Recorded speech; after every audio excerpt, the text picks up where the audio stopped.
great tools, has developed some really great tools for us to use as we evaluate different fishing options for this year's package. I want to encourage everybody on the line, if you haven't checked the website, we have a lot of that information as well as Derek's modeling tool up on our website for people to download and use on their own. So just make sure everybody has that awareness that we're putting these out there for your consideration and use through this meeting and beyond as we craft fishing packages. So with that, I'm going to hand it over to Kirsten Simonson. She's our recreational fisheries manager for salmon fisheries in Puget Sound. Take it away, Kirsten. Thanks, Mark.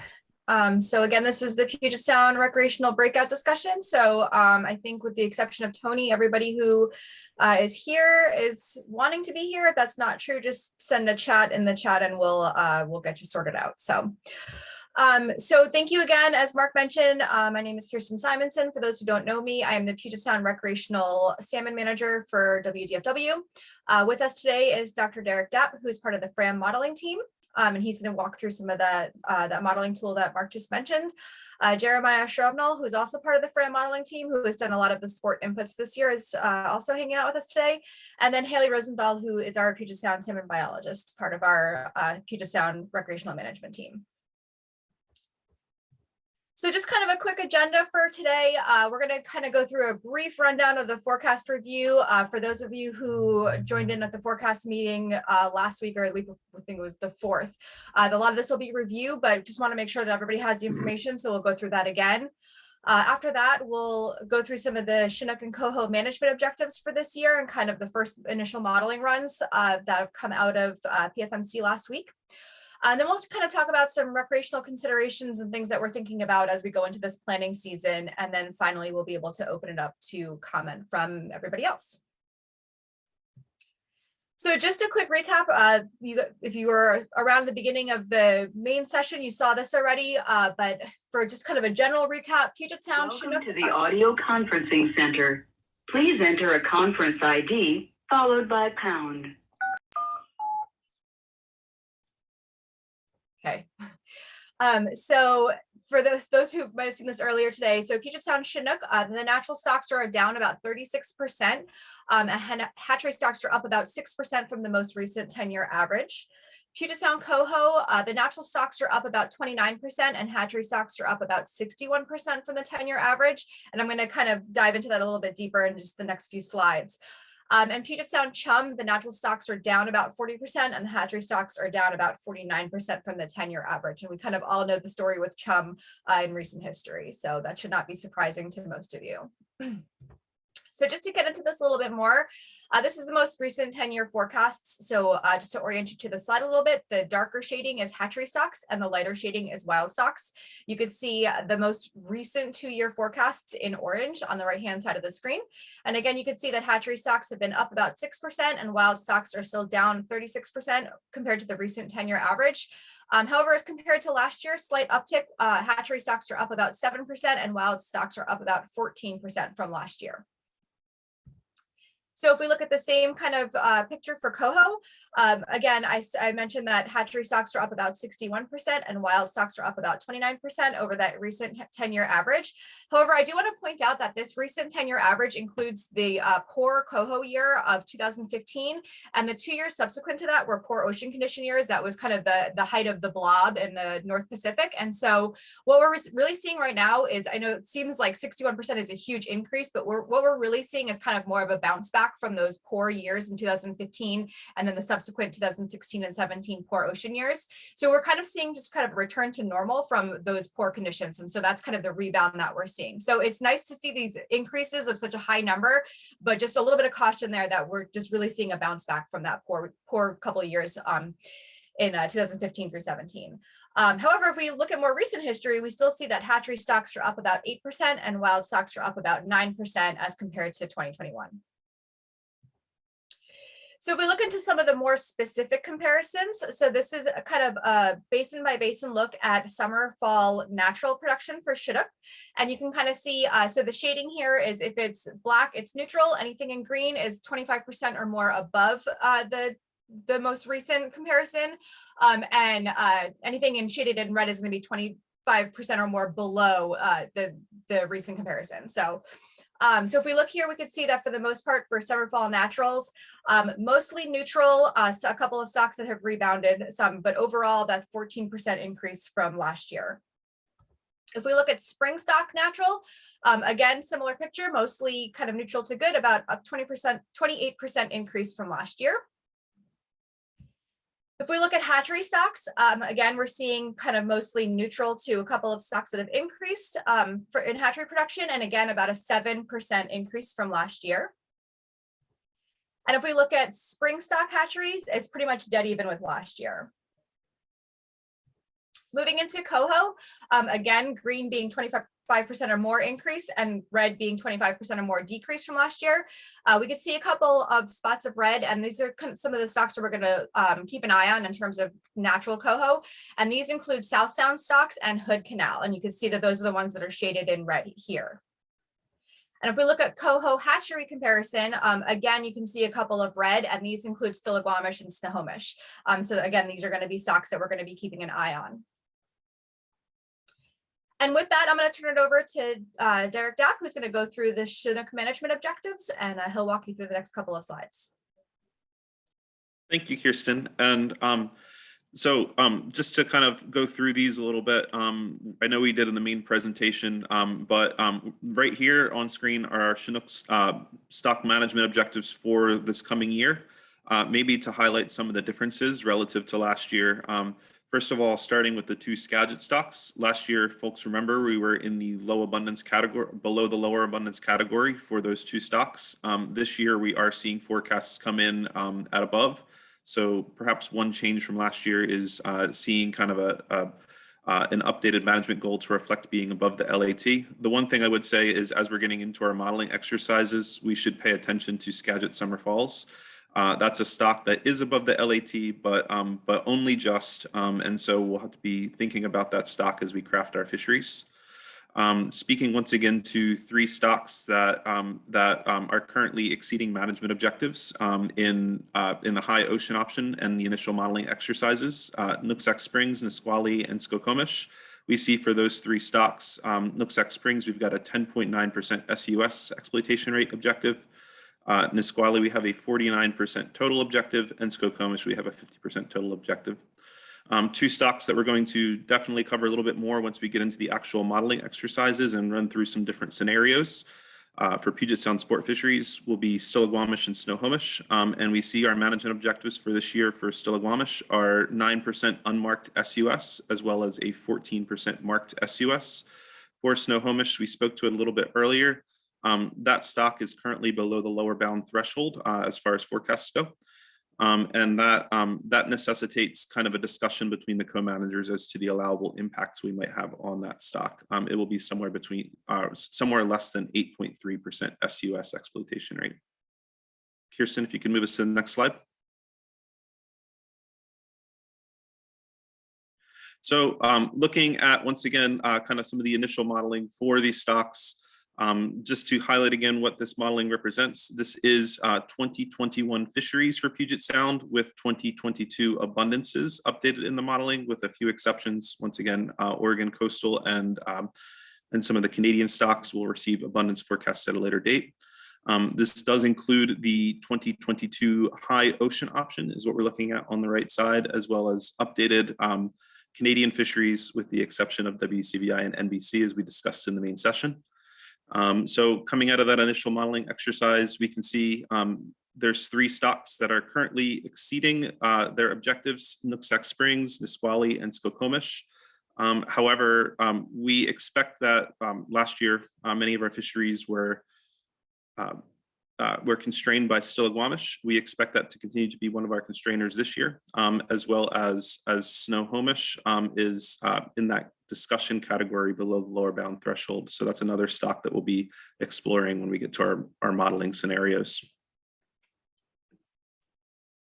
Next slide, Kirsten. Just looking over some of the coho management objectives for Puget Sound, a reminder that the JDF stocks as well as Snohomish are under their rebuilding plan currently, and that Snohomish has a minimum escapement target. Looking for information on the.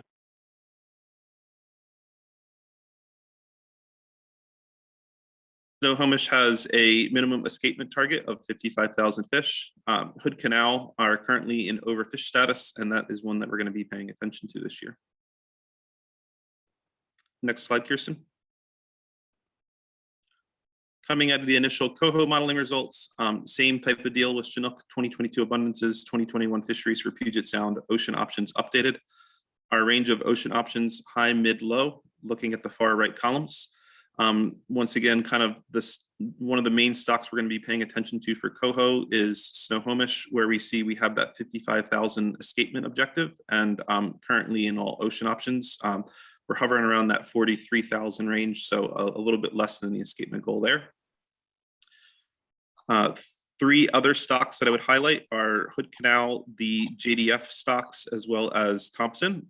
In all of those stocks, we see the initial modeling runs coming out close to the management objectives. And as we're shaping our Puget Sound fisheries, we're going to want to pay attention to the exploitation rates coming out of those initial runs to see how they stack up against those three objectives. So with that, once again, we will be exploring, I hear somebody's unmuted, and I'm getting a little bit of a feedback. All right, thank you. We will be exploring, especially Chinook, kind of later in the presentation, we'll be exploring modeling scenarios. We'll look at different potential sport packages, as well as the modeling tool that Mark had highlighted. But for now, I might pass the mic back to Kirsten for the next slide. So just to kind of recap where we're at, so again, Mark just walked through these a little while ago in the main session, but some considerations for the upcoming salmon season. Forecasts for Puget Sound, Chinook, and coho stocks are modestly improved over recent years. However, some things that we're still looking at, Chinook stocks continue to be depressed relative to their status as at listing, and are still designated in crisis in the State of the Salmon Report as of 2020. There are low expected returns of natural Chinook in both the Stillaguamish and the Snohomish rivers. So again, as we all just highlighted, that's something that we're going to be keeping an eye on. There are low expected returns of natural coho to the South Sound, Hood Canal, and the Strait of Juan de Fuca stocks. So again, something that we're going to have to keep a close eye on. Some bright spots, though, we do have the potential to have both the Queets and the Snohomish stocks reach rebuilt in the next year or so. So there's still some optimism, even with everything else going on. Chum stocks returning to South Sound and Hood Canal are similar to what we saw in 2021. And again, we still have continued concerns for southern resident killer whales. So these are all things that we're going to be taking a look at. So kind of moving into the next phase of where we are. So obviously this is north of Falcon 1. We're going to be continuing these meetings throughout the week with co-managers. So some upcoming things, I kind of highlighted the ones that I thought would be of particular interest to this group. And those include March 23rd is the North Coast Straits recreational fisheries discussion, and all that information is on our website. And it's another one you're going to have to register for through Zoom. And then following that, on the 28th is the Puget Sound recreational fisheries discussion, again on Zoom, and all that information is available on the website. The week after that same week is the start of North of Falcon number 2. And as Mark mentioned earlier, the 30th, I believe, is our next public meeting for North of Falcon 2. And then after that is over, you can kind of see the rest of the meetings that are coming up following, finishing up with, sorry about that, the PFMC council meeting in the first week of April. So those are kind of some of the upcoming meetings. And again, all this information is available on our website. I encourage you to go take a look at that and register for any and all the meetings that are of interest to you. And with that, I'm going to, kind of have this doubled up, sorry about that. So again, yeah, to go to our website to learn any more. And with that, I think I'll turn it over to Derek to pull up the modeling tool that he has and open it up to some questions for the time being. Thanks, Kirsten. And just as I'm getting that modeling tool opened up, I do see a hand raised from Alex. So I'm going to unmute you, Alex, and perhaps if you have a question while I'm loading up the tool for us. Again, Thank you. And I just will apologize in advance if you hear my son. Question would be on if we are 36% down on natural stocks over a 10-year average, what is the Stille average of natural stocks on the 10-year plan? I saw the slide that was up there that did show we were down versus previous years, but I'm curious if we are down on the 10-year average. So Alex, what I'm going to do is I'm going to refer you to, we have our management unit profiles. We have one specifically for Stille that goes over the stock status and kind of the information that we've been looking at for the harvest management plan. And that's the one that's included in the 10-year management plan at the end, right? It's the complete breakdown of the Stille River. Yes, and we have seen kind of since listing, we have seen kind of a declining trend for the Stille wild stocks. I don't remember offhand exactly what the exact percentage is, but that management unit profile does a really good job of highlighting kind of what's been going on over time for that stock and its abundance. Okay, if the average stocks are, let's see here, do we anticipate a higher LAT versus last year? If the average stocks are showing an increase, I think it was about 6%. I think I saw it. Are we going to expect a higher LAT? So Alex, I guess what I would say is let's listen to what Derek has to say about what we're seeing in the modeling, and maybe that might inform some of your questions about how that plays out for this year. Okay. Kurt, did you have a comment? And I've unmuted you. I do. We can wait until after Derek if you wish, but it's about the Still-Squamish and what the population's doing. A comment and then ultimately a question. Go ahead, Kurt. Well, first, I want to thank everybody that's here, both the state and the rest of us. This is what makes the process work, and without our involvement, we'll never get anywhere. And I second the management profiles and the 10-year plan is just a wealth of lots of information. I've been browsing around that quite a bit and paying a lot of attention to the Still-Squamish. Something that caught my eye is there's a table in the management profile that lists the spawner recruits over, escapements and the number of recruits produced and the number in the recruits per spawner ratios for the Still-Squamish from 1990. And, as we all know, Chinook were listed at 99, and the average escapement between 1990 and 99 was about 1,283 North Fork Still-Squamish Chinook, and it produced 1,381 recruits on average, an average about 1.16 recruits per spawner. With the listing of it and a lot of work by most of the people involved here, the average escapement in the Still-Squamish was increased about 15% from 1,482 fish, an increase of 199 fish. But unfortunately, the number of recruits actually declined by 438 in that period. Recruits per spawner declined from 1.16 to 0.66. I mean, this is why Chinook are in problems. Basically, what we're doing on the Still-Squamish is we're attempting to put more fish on the spawning grounds with little likelihood that they're going to produce more fish. We're in a situation where our current management is targeting escapements that are well above carrying capacity. At least that's my interpretation. When recruits per spawners are consistently below 1, and in this case down around 0.66 is, where it takes 3 fish to produce 2 is we're above carrying capacity. And one illustration of that was, in the 2000 to 2013 period, for escapements below 1,000, the recruits per spawner was 0.77, but for escapements over 1,500, recruits per spawner was 0.05 or 0.5. Again, just another indication that we're managing above carrying capacity. My question is our models and upper management thresholds and lower management thresholds really applicable for situations like the Still-Squamish? And unfortunately, the Still-Squamish isn't the only basin that this is the problem in. A quick review of those management profiles: the Squamish, the Elwha, Dungeness, Nooksack, Green, White, and the Still-Squamish are all having recruits per spawner ratios that are consistently below 1. Do we need to reevaluate what we're doing and move forward from there?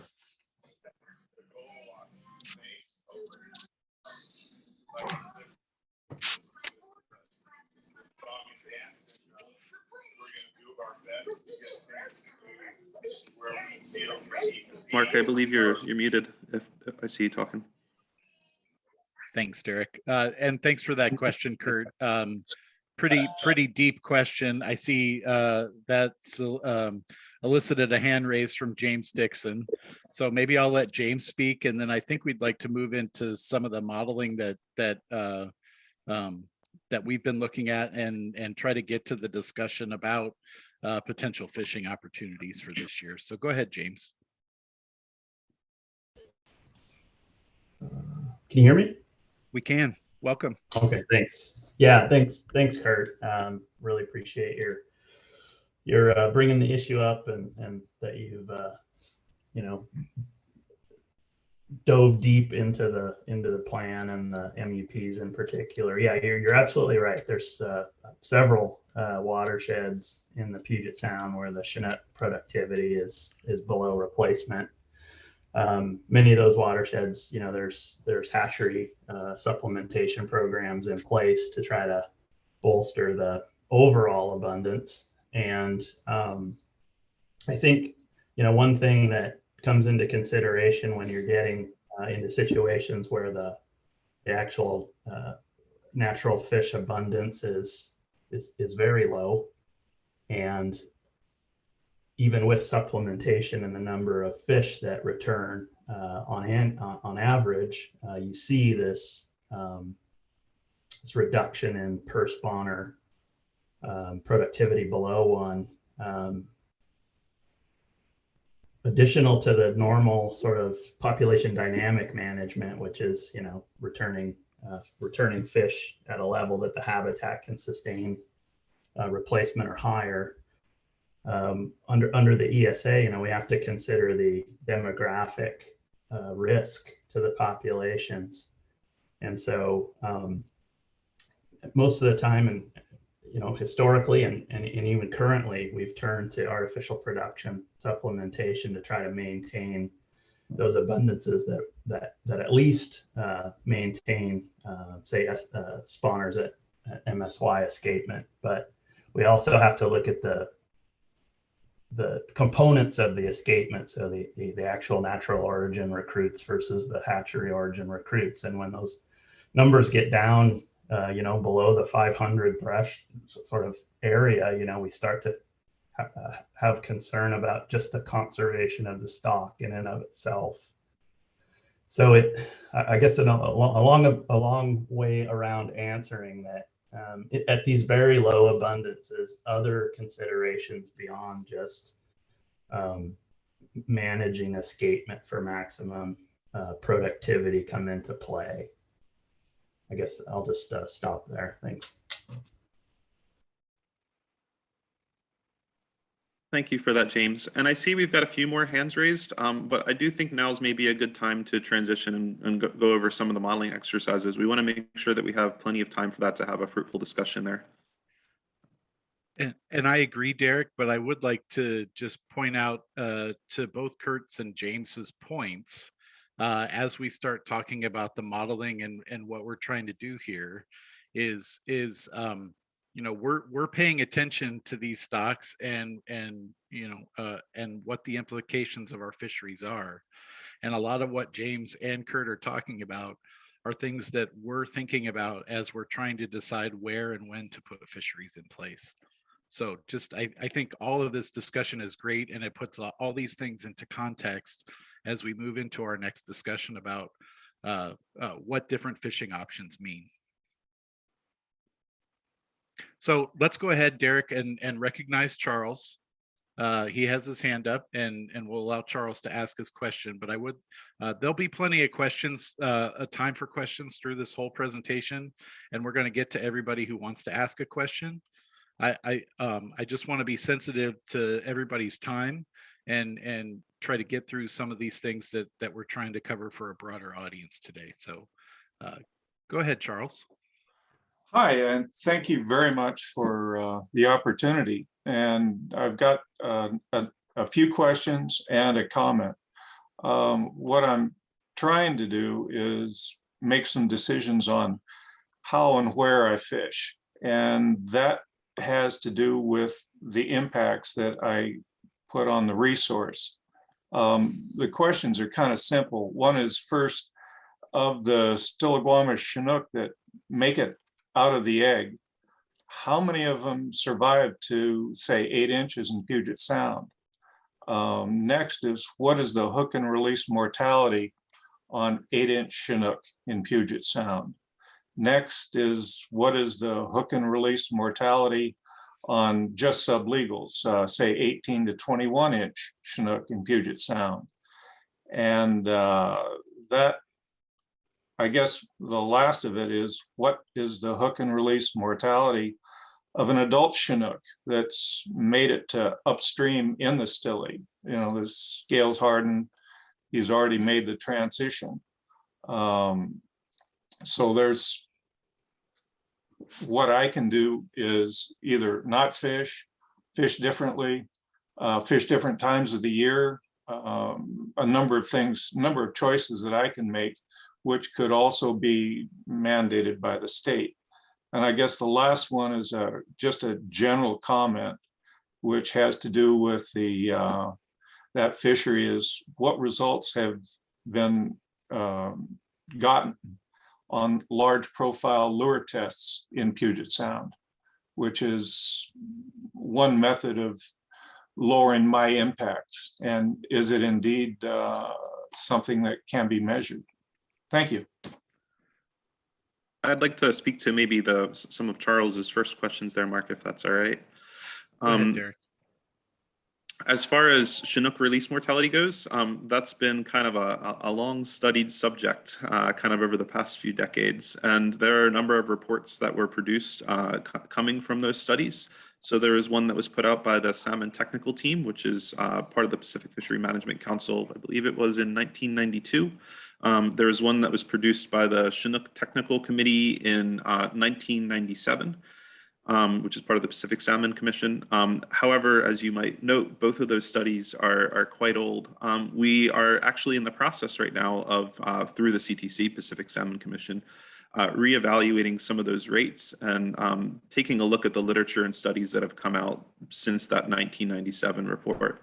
And preliminarily, those reports aren't published yet, but preliminarily, what we're finding is that updated studies have kind of looked at about the same rates. Now there are environmental and gear-based and fishing style conditions that can affect some of those recreational release mortality rates. But once again, we found that things were generally in line with what we'd seen back in 1997. So as far as the rates themselves, which was kind of getting to some of your questions there, we have the same sublegal mortality rate for both.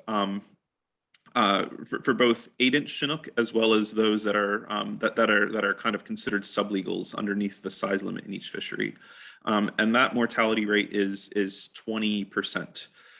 If you're interested, I can kind of forward you on some of the reports that examined the difference between mortality rates in sublegals and legal sized fish. But I can follow up and chat with you in a private message if you're interested in that. As far as legal sized Chinook, those have a 10% mortality rate applied. We did find that they're a little bit hardier, that they have a lessened rate of release mortality relative to sublegal fish. So those are the rates that we use here in Puget Sound. So Derek, I also wanted to touch on, I think it was Charles's first question, which is, what's the abundance of 8-inch Chinook in Puget Sound? And that's one of those big black box questions that we don't have a good answer to in any given year. There's a number of different factors that affect juvenile abundance within Puget Sound. Some of them we know about, some of them we don't. But that is kind of the one big unknown, is any estimate of subadult abundance in Puget Sound is really an unknown.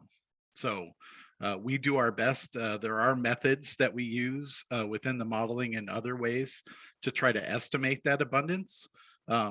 But in reality, we don't have any way of knowing whether that estimate of abundance is, how true that is in any given year or time period. So with that, Derek, why don't we go ahead and move forward and start to talk about the modeling that came out of the Pacific Fishery Management Council meeting and what that looked like in terms of last year's fisheries and what some of the things that we're looking at in terms of this year and what we may keep the same or do different. So please go ahead, Derek. Thanks, Mark. And so we had gone a little bit over kind of in the initial presentation of what's in these model runs. A very quick reminder on that, where these model runs still have the 2021 preseason fisheries for Puget Sound in the modeling. So we haven't updated any Puget Sound fisheries yet in these model runs. The purpose of kind of this tool that we've got in front of us here is to explore different sport scenarios, to look at how we might change individual areas or individual quotas and see how that affects kind of some of the key stocks that we've got in the modeling for this year. Folks might remember that we've presented tools that are similar to this in the past. And this tool is of course very similar to those that we presented. But this tool is available if you want to kind of play around with it yourself and come up with your own scenarios. It is available on our website. It's under the meeting link for today. So feel free to have a look there and see if you want to kind of develop your own scenarios.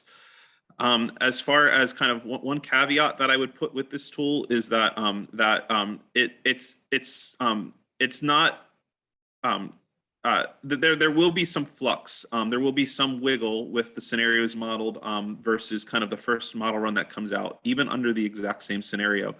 The results produced by the tool will be close, but not exact, because you have to think that right here, we're looking at a single model run. We're looking at the middle ocean option, and there is some flux depending on which model run you're looking at as your starting point. It should give us a very good idea, and I would encourage that we try to kind of use the tool to shape what our starting package might be. But just keeping in mind that when we get those first modeling results, we might see a little bit of a difference there.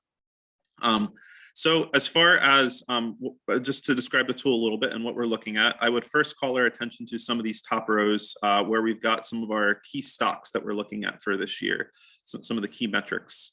And if we look at the second row, we can see in our middle ocean option, that would be the model run itself is named Chin 1422. We can see the starting metrics for each of these categories. And then if we look at row 7, the one that's highlighted on screen now, we can see kind of a preliminary management goal for those objectives. So to talk us through that, for Stillaguamish, we know that our management goal this year is going to be 9% on the unmarked SUS ER. And then we can see kind of in our middle ocean option starting run, we're currently at 8.4%. So we're just under the management goal there. Similarly, for marked SUS, we have a 14% objective, and we're currently at 11.2%. Non-treaty mortalities, as far as Stillaguamish goes, this is the category that I would be really looking at for our purposes today. Typically, how we manage Stillaguamish is trying to meet both of these management goals, the 9% and 14%. We try to achieve those goals while being at 50% of the total Stillaguamish mortalities. That's for marked and unmarked fish. You can see, because there's a little bit of wiggle room on these management objectives over here, that the mortalities can likely be somewhere greater than 56, which is what's in the initial modeling. We're preliminarily anticipating that the available number of Stillaguamish mortalities will come out in the modeling to be somewhere between 63 and 70 for non-treaty. That number will kind of get hammered down and more precise a little bit later in the process as we update our model runs. So for the planning purposes today, what I'm thinking that we should try to target is in our scenarios is somewhere between 63 Stillaguamish mortalities from the non-treaty and 75. That 75 number is a little bit above where I think we need to be. but it does kind of provides a little bit of wiggle room as we provide a starting package for shaping later down the process.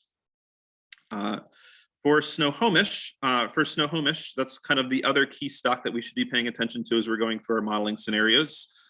We're currently at 7%, and once again, the objective there is going to be somewhere less than 8.3% on the SUS-ER. We haven't completely defined that objective yet. Once again, when we're below the lower bound status, we have to kind of discuss with the co-managers what an appropriate level of impact might be. So as we're kind of shaping our scenarios, we want to look not only at Stillaguamish, but also see how this Snohomish SUS-ER is changing. Nisqually and Skokomish I put on here as potential stocks to look at just to see how those objectives fluctuate. We are a little bit above our management objectives on both of those stocks. So paying attention to how our scenario modeling shapes out for each of those. Lastly, in this far column, column I, we're going to be paying attention to kind of how the total marine Puget Sound sport catch changes. That just gives a metric of kind of in our scenario shaping, are fisheries getting smaller? Are they getting larger in terms of total catch? And it's important, I think, there for us, we're doing our scenario shaping to try to maximize that Puget Sound sport catch potentially while minimizing impacts on our key stocks. So the way that this tool works, if you would like to play around with it on your own, is that you can identify an action that you might want to take in each area. And as you look at each area, say, for example, over here is Area 7 summer. As you're identifying potential actions to take, please only check one box in each section. So say if you wanted to model Area 7 as mark selective in the second half of August, and then all of September. And then you could see that that quota would be 3240. That's a greater quota than last year. Last year, our final preseason quota was 1382.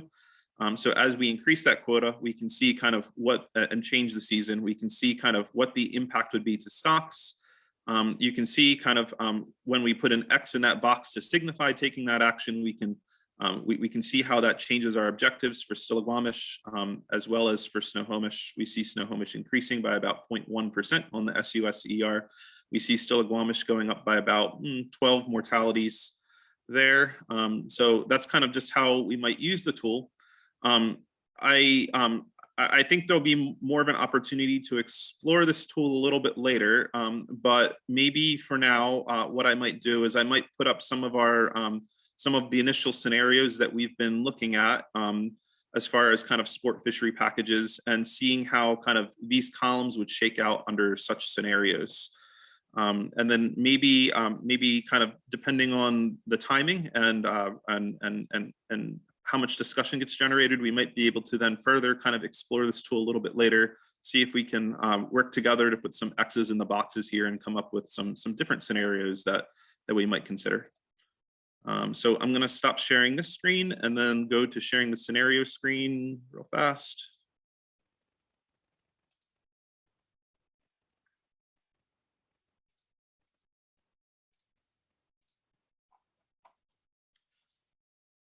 Can folks see that all right? Maybe blow it up a little bit if you can, Derek.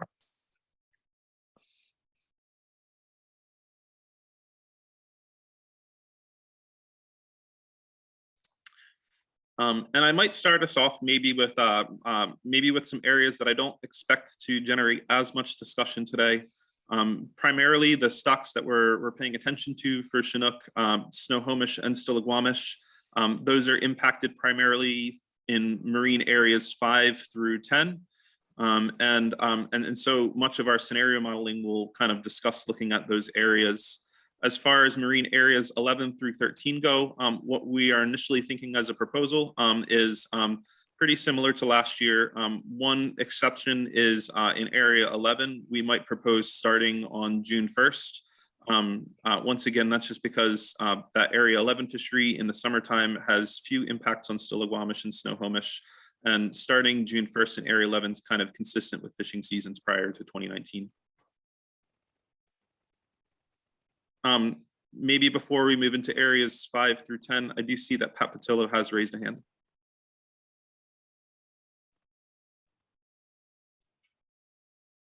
Thank you, Derek. Can you hear me all right? We got you, Pat. Before you leave the southern areas there, I just had a thought that it probably would come up in discussions amongst advisors at least, and if not the general public, and it's certainly been a hot topic in the past, and that is, might there be some opportunities to increase opportunity at directed at Skokomish Chinook, given the lack of opportunity in the river for recreational fisheries? Is there any kind of innovative new strategies that are possible? I'm sidestepping the issue that is familiar to a lot of people about the closure of sport fishing in recent years and the impediments to that. I didn't want to really get into, but I thought there might be some creative ways to get at a better sharing of the harvest of the hatchery fish produced at from George Adams in particular and Hoodsport hatcheries. They're down in the forecast abundance this year. I acknowledge that, but they still are. There's a very large number of harvestable fish, and I just didn't want to. I wanted to acknowledge that there may be some discussions about potential fisheries there. The use of the tool here doesn't address that, but it probably could be fitted to address some of those ideas. And maybe some of the advisors will discuss that and come up with some ideas at a later time. But just wanted to note that there may be some changes proposed in 11, 12, and 13, but I'm acknowledging the need to focus our attention at the most constraining stocks for some of the big fisheries in the north. Thanks. Appreciate that comment, Pat. And I would just say we're very much open to exploring options for getting at those Skokomish fish. We're already what we feel is kind of maxed out on a daily limit in the marine area fishery. I believe that daily limit's 4. And so, yeah, I welcome those ideas for us to consider, and know that we're thinking about those opportunities too. So thanks, Pat.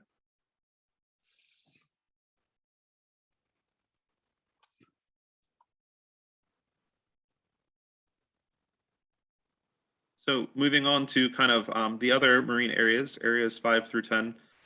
What we have on screen now is a proposal for scenario 1.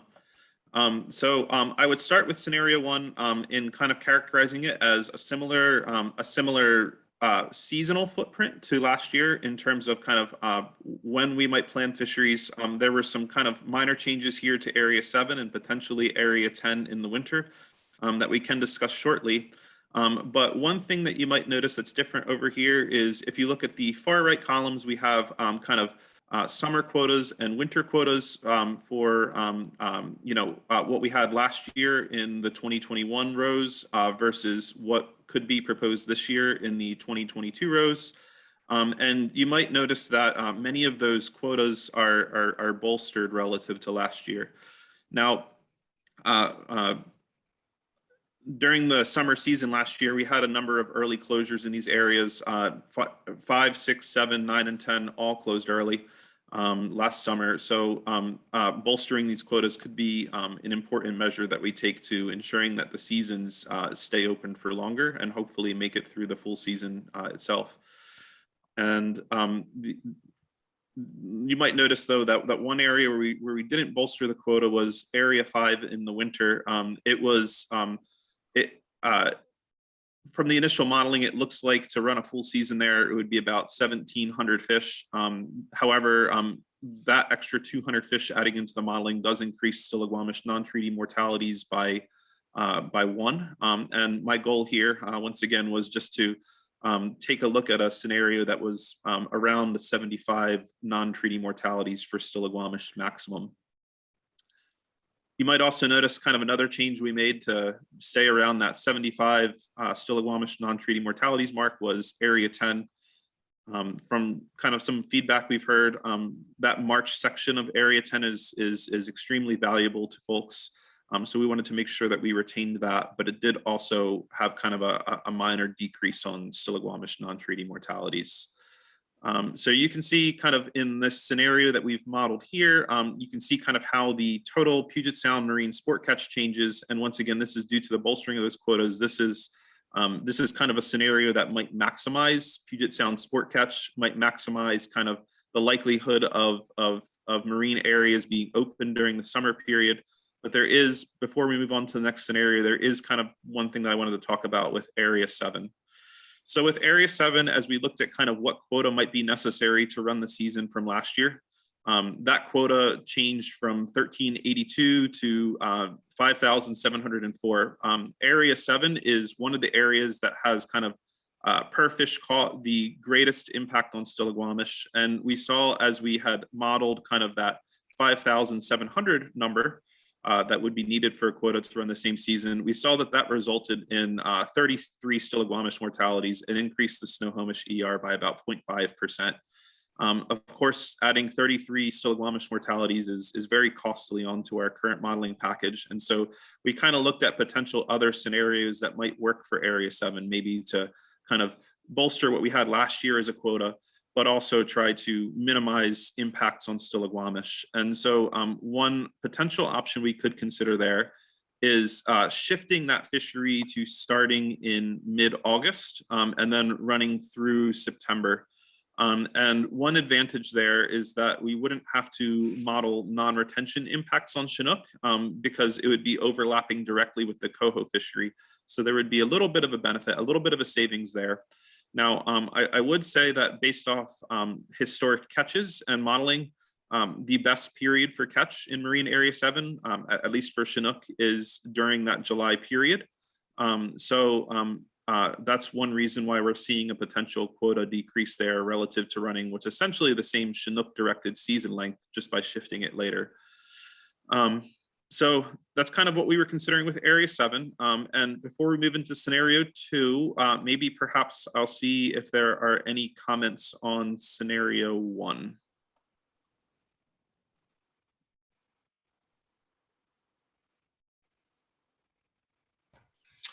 Hello, thanks for that, Derek. Can you guys hear me here? Go ahead, Alex. Thank you. So one of the last comments you made there, Derek, in regards to the retention fishery in Area 7, the most impacts are in July, that you guys are not concerned with the mortality impacts of us having a fishery in late August because of its overlap with the coho run. I understood that correctly, right? I won't speak for Derek. Go ahead, Derek. It's not that we aren't concerned about the impacts starting in mid-August. It's that we get some amount of impact savings by pushing that fishery a little bit later, because if we had kind of the same season as last year, we would have to model non-retention in September and also in that first part of August for coho. However, we don't have to model that non-retention impact. We can just model it as a retention fishery, which does save some impacts there. Okay, so that would, I guess the question I was going to get to is that if we're not concerned with modeling non-retention, how does that pertain to what happened last year with how we were closed for the remainder of all of August and September, even for retention for MSF coho, when we're not as concerned with with impacts on Chinook during that time? So I think they're not necessarily the same of what you're talking about, Alex. And I want to make sure that we're being clear on our language. We're concerned about all the impacts, right? We're really just trying to come up with scenarios that maximize the time on the water given the available impacts we have available. So last year, essentially what happened was, obviously we went way past our allowable catch and quota. We went way past what we had predicted pre-season for impacts. And we felt like we didn't have available impacts to reopen even in a non-retention scenario. So really, when we're thinking about this year, we're trying to think of a season that gets folks in Area 7 a season with little or very little room for a potential closure, right? I mean, we want to provide that a stable season. We want to provide that opportunity given the limited impacts. And this is just, again, a first shot scenario. It's something we've been looking at. None of the things that we're talking about here today have been proposed to the tribes yet. This is really what this meeting is about, is just to look at some of the challenges that we're facing as we try to carve out seasons all throughout Puget Sound, knowing that these impacts are not equal amongst areas, but still trying to be cognizant of the fact that we want to provide opportunity in all areas. So that's really what this is focusing on. Absolutely, Mark. I completely understand that. I just wanted to make sure that we were clear on what we were seeing or what you guys were seeing as far as impacts in those different times of the year. So yeah, Alex, and I think an important point here is that when we're talking about a non-retention opportunity versus a mark selective fishery, there's not a whole lot of impact savings by going non-retention, right? We'd much rather just keep that open. If you catch a mark Chinook, that you get to keep it, rather than having it be non-retention and just have that extra release mortality applied to fish you can't keep. Yeah, absolutely.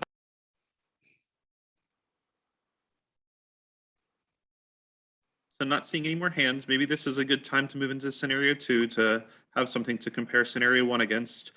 Before I do that, just one more note. I want to acknowledge that for our recreational sport advisors, we also have heard that June non-retention starting June 1st in Area 10. That's also something that we're exploring as well. I want to acknowledge if there are any advisors on the call today that this chart hasn't been updated from when we last spoke to the advisors.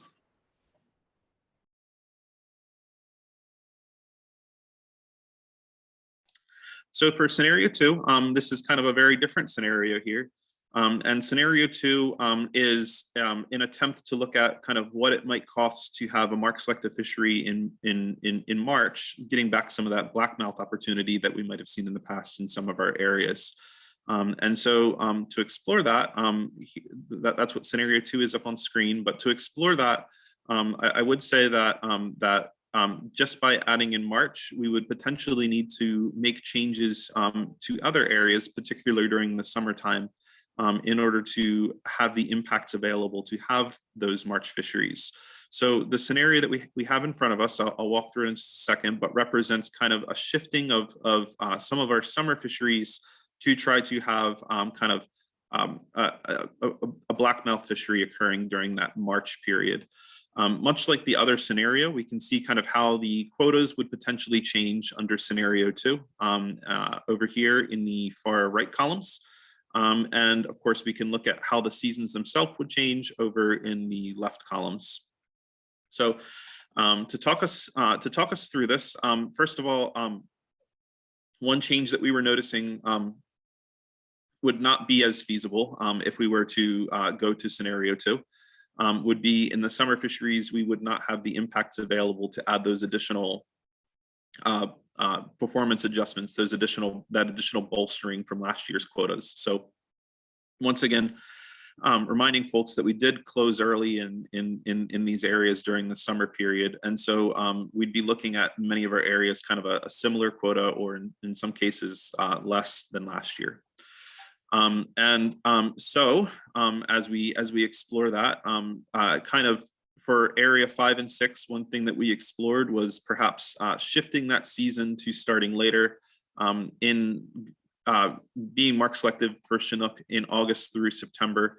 Much like in Marine Area 7, that's potentially something we could look at to remove those non-retention impacts from the model and just have it as a mark selective fishery. We looked at Area 7 in the summertime. We looked at kind of the same shift that was described in scenario 1. And then most of our other summer fisheries are relatively unchanged, but what I would say is Area 9, the quota that we had last year, the initial modeling exercises suggest that what's needed to run a full season there is somewhere closer to 9,000 fish, and we would be potentially running the same quota of 4,700 fish that we had last year. So that would likely result in early closure. So those are kind of the changes that we would potentially see to the summertime. However, in the wintertime, we would see reductions in marine areas 5 and 10. In area 5, it would just be a March fishery, and then in area 10, it would once again just be a March fishery as well. But using kind of those impacts saved from the summertime period and changes to area 5 and 10 in the winter, we could have a March fishery in area 6, 7, and 9, and you can see how those quotas shake out on the far right side there. Looking at kind of the metrics that come out of the model run, it's once again right around that 75 Stillaguamish mortalities. One potential benefit here is we actually see a decrease to the Snohomish SUS-ER, and that's due to kind of some of the reductions that we would potentially see in summer fisheries relative to the other scenario. And we do see kind of an increased Puget Sound marine sport catch, but it's to a smaller magnitude than we see in scenario 1. So that's kind of a second scenario that we looked at. I would say for both scenario 1 and 2, and kind of as Mark mentioned, neither of these scenarios are set in stone, and that tool that is hosted online, the Excel tool that we might get to in just a minute here, is a really good option for kind of shaping and moving things around, seeing if there's an option out there that might make a little bit more sense than either scenario 1 or scenario 2 that we have on screen today. One other thing that I would mention about both scenario 1 and scenario 2, just to reiterate before we get into questions, we don't expect that the place that we will need to be at the end of the process is 74 or 75 Stillaguamish Chinook mortalities. We expect that we will need some number that is lower than that, somewhere around maybe the 63 to 70 range is once again what I'm projecting we'll need in the final model run. So from either scenario 1 or scenario 2, additional reductions would be probably required to get to that final package. From a Snohomish perspective, once again, that's a little bit of a wild card there that we're still in the process of figuring out. We're still kind of pretty early in the modeling process. So that's another stock that could potentially affect any fishery planning that we're thinking about or doing now. So I do see some hands raised. Yeah. Mark, did you want to add anything? Yeah. Thanks, Derek. Appreciate the presentation and all the work to put this information together for us. I guess the point I wanted to make here, especially about scenario 2, because I don't necessarily think it's really clear from what Derek had said about the quota levels or other things. If we were to do more of a scenario 2 approach to the season, I want to be really clear that would mean reductions to summer fisheries. I could see area 9 not opening till August, area 10 maybe opening in mid-August. I know that may not necessarily be represented here, but I think we're also thinking about the scenario that played out in area 7 last year and wanting to ensure that we wouldn't have to have an early closure due to blowing past Chinook quotas or encounter levels early and then losing that coho opportunity as well. So I want to be really mindful of this and thinking about kind of the broad effects. There is a question in the chat that I'm going to get to before I go to Gabe, and it's essentially about 1 fish or 2 fish and what's in the model. From my perspective as a fish manager, whether we do a 1 fish daily limit or a 2 fish daily limit is really a management action that isn't affected by the modeling. Obviously, a 1 fish daily limit, if you start the season that way, can have effects on extending the season for longer, but it doesn't, those kind of actions aren't necessarily reflected in the modeling. The modeling is more at an effort piece. So I hope I got that right, Derek. So with that, let's recognize Gabe Miller. Go ahead, Gabe. Yeah, I think it might make sense for the department to just speak on why the March time period was chosen in regard to sampling staff availability. Yeah, thanks for that, Gabe. And I did touch on this last year as we were exploring this together through the North of Falcon process. We do have some pretty intensively sampled and modern marine area fisheries. You folks who are out there fishing, I'm sure have met and been interviewed by our employees quite a bit over the years. It's no small undertaking to get those people in place and have them trained for any particular fishery opening. And I think as we were thinking about opportunities and what made sense as far as staffing levels, one of the ideas that was brought up last year is, well, could we just do weekends in March in a lot of these areas to be able to offer opportunity?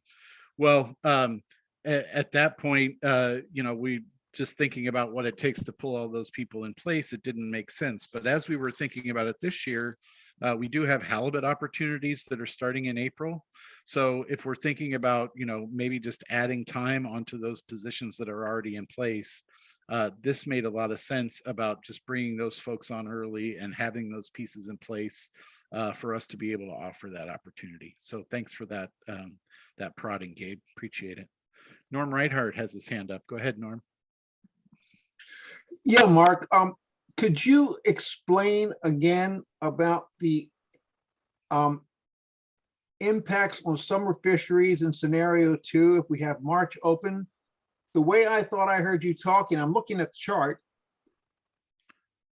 where we're looking at, I'm looking at area 10 specifically. We start with a March selected fishery starting mid-July, and it's showing a March opener, okay, for blackmouth. But I understood you to say that if we were to go to scenario 2, we would actually not open that March selected fishery into possibly the end of August. We would lose 4 weeks of fishing. So Norm, I hope I was clear, but maybe just reiterate what I said. We see that small number of quota on there. It's like 4,000 fish. And actually, if we compare it to last year, it's a pretty decent number. I think just given the concerns that we've seen around effort, and we know our fleet is increasingly mobile and will go where the fishing's open. I think there's the concern there, just like I mentioned about Area 7 last year, that if we, let's say we open in mid-July, and all of a sudden, before we even hit mid-August, we could have those quota and encounters eaten up, and that might eat into the coho opportunity through the fall. So I think it's just one of those things. Again, this is a really broad look at this point. We don't have specifics about, days open or time periods open and what those impacts are. I think it's, we're really spitballing here.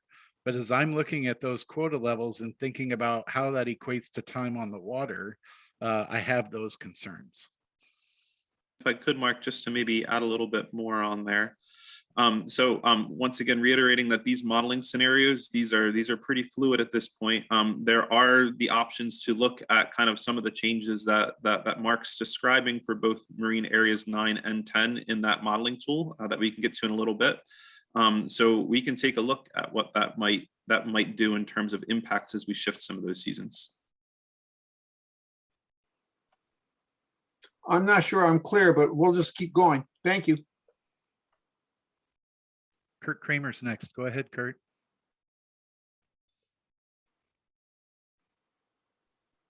Thank you, Mark. A couple comments. First, is scenario 2 look like it reduced the total Puget Sound catch by about 5,000 fish? Did I read that right? Yeah, I think close to that.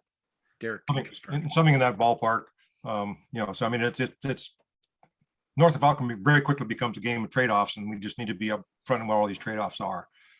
I got a kind of a geeky question for Derek, and it revolves around the question of adult equivalencies. If we catch a 3-year-old hatchery, Still-Guami Chinook in say Marine Area 9 in July, and it's not going to spawn until next year, what's the impacts? And if we catch the same fish that's going to spawn that year, what would be the impacts per individual fish? That question makes sense? It does, I guess I should clarify that when we're looking at the mortalities here, it is in terms of AEQ mortalities. I didn't want to go into that to quite that much detail in the presentation, but you are correct that there's kind of a differential AEQ rate. For folks on the line, that stands for adult equivalents, and it's meant to represent kind of the likelihood of a fish making it back to a river, given kind of the age and time period in which and area in which it's caught. And so if you are taking a fish out of a terminal area, i.e. that it's on its river run or presumed to be on its river run, then it receives an AEQ value of 1. Kurt. So with that AEQ value of 1 in terminal area fisheries, there's a difference to pre-terminal fisheries, because in pre-terminal fisheries, depending on the age and time period the fish is caught, it kind of gets a rate applied based off the maturation rates, the natural mortality rates, and kind of other pieces going into the modeling that is somewhere less than that is generally somewhere less than 1 to account for the likelihood of that fish returning in that year. And if you're interested in exactly on what those rates are, I know that's probably a little bit in the weeds for the conversation today, but I can message you privately and I can send you all the AEQ rates that are currently coming out of the modeling. Thank you, Derek. I'd love to see it, and you can guess where our next question is going. In both the Skykomish and the Stilgwamish Chinook stocks that we're concerned about, they're true summer stocks. And when I looked at the coated wire recoveries in the monitored recreational fisheries in Puget Sound, it's pretty clear that, at least in the case of the Stilgwamish Chinooks, that by late July, we're no longer encountering 4-year-old Chinooks in our fisheries, i.e. we're not encountering adult fish. And, so there's a difference in AEQ monitoring, that there's a difference in there. And I think part of the problem goes is historically we monitored, or we allocated fish over the summer period, and a bunch of those summer stocks fish were coming back in June, but we don't fish in June anymore. And so, I mean, there's potentially some big saves. And just as an aside to that, the absolute worst time to fish Marine Area 7 for impacts on Stilgwamish adult Chinook is March, based on the 4-year-old tag recoveries that were recovered in the monitored fisheries up there. And so long story short, is there potential any time in the future to examine that to see whether we're getting in actually monitoring the impacts correctly for those summer stocks? And if so, when can we, if there's benefits, when can we anticipate getting those benefits? And I'm afraid it's going to be 10 years from now. Thanks. So, as always, Kurt, I really, really appreciate your technical insights on all these issues, and I really appreciate kind of all the work you've done looking at some of the Stilgwamish tag related issues specifically. As far as kind of how we're doing the modeling, I guess I would just say for that July through September period, we did, as you know, Kurt, we kind of recently underwent an exercise to update our base period and the set of years that we're using there. The June tags are actually not included in that time step 3, and also the years of fisheries that we're using to kind of represent our average impacts at this time are 2007 through 2013. So by that period, most of those June fisheries in areas 5 through 10 would have not been open. I do think that was an interesting insight into kind of the March period and the increased recoveries of Stilgwamish tags there. That's something that I'd like to circle back up with you on email. As always, I'm more than willing to kick these ideas around, and that's how we all collectively learn, is just examine these questions and try to turn them inside out. And I was assuming that the recovery of 4-year-old Stilgwamish Chinooks would be some reasonable indice of what the presence or absence of adult Stilgwamish Chinooks would be in the fisheries. And in all the Puget Sound summer fisheries, there was only one 4-year-old Stilgwamish Chinook recovered in 13 years after the middle of July, and that was like the 25th of July or something. So I would think there's some benefits in August if we could get there, but I don't know how we get there. And thank you. And sorry, Kurt, I know I'm getting into some really nerdy stuff here. I know that there are lots of other hands raised, so I'll move on in just a second. But I do want to say Stillaguamish is a little bit of an interesting case. When I've looked at the CWT recoveries in the past, I have noticed that there's actually particularly a large amount of age 3 Stillaguamish fish that are recovered in many of our sport fisheries. I'm not sure why that is. I've looked at the distribution relative to what returns to Stillaguamish River. And it seems to be kind of not a small data anomaly. It seems like it's been something that we see when we look back historically for decades. And once again, I'm not 100% sure on why that is. It's kind of unique across some of the stocks that we see. But I guess as you examine the H4 recoveries, if you have the ability and bandwidth to, I'd say look at those H3s as well, just because historically those have been a lot of the fish caught. Actually, I thought about that quite a bit. Based on the spawning ground information, only about 35% of the returning adults to the Stillaguamish River are age 3s. And the age 3s are present in those summer fisheries or in all those Puget Sound fisheries at a much higher rate, much higher rate than the 4-year-olds. And my conclusion was that a big chunk of those 3-year-old fish have to be immature fish that are eventually become 4-year-olds.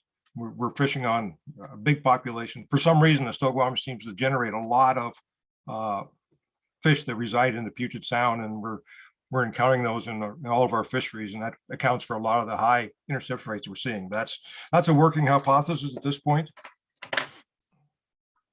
Your observation of the tide recoveries match mine, Kurt. Once Yep, again, yep, I really yep, appreciate, yeah, I mean, really appreciate you for all the work that you do on that. Yeah, that does. And actually, there's quite a few 2-year-olds, and I know most of those can't be adults, but so it's, I think there's almost as many 2-year-olds as there was 4-year-olds, which is telling me that there's sub-adult fish, immature fish are spending a lot of time in Puget Sound, and which hence is a lot of our difficulties in crafting fisheries around those.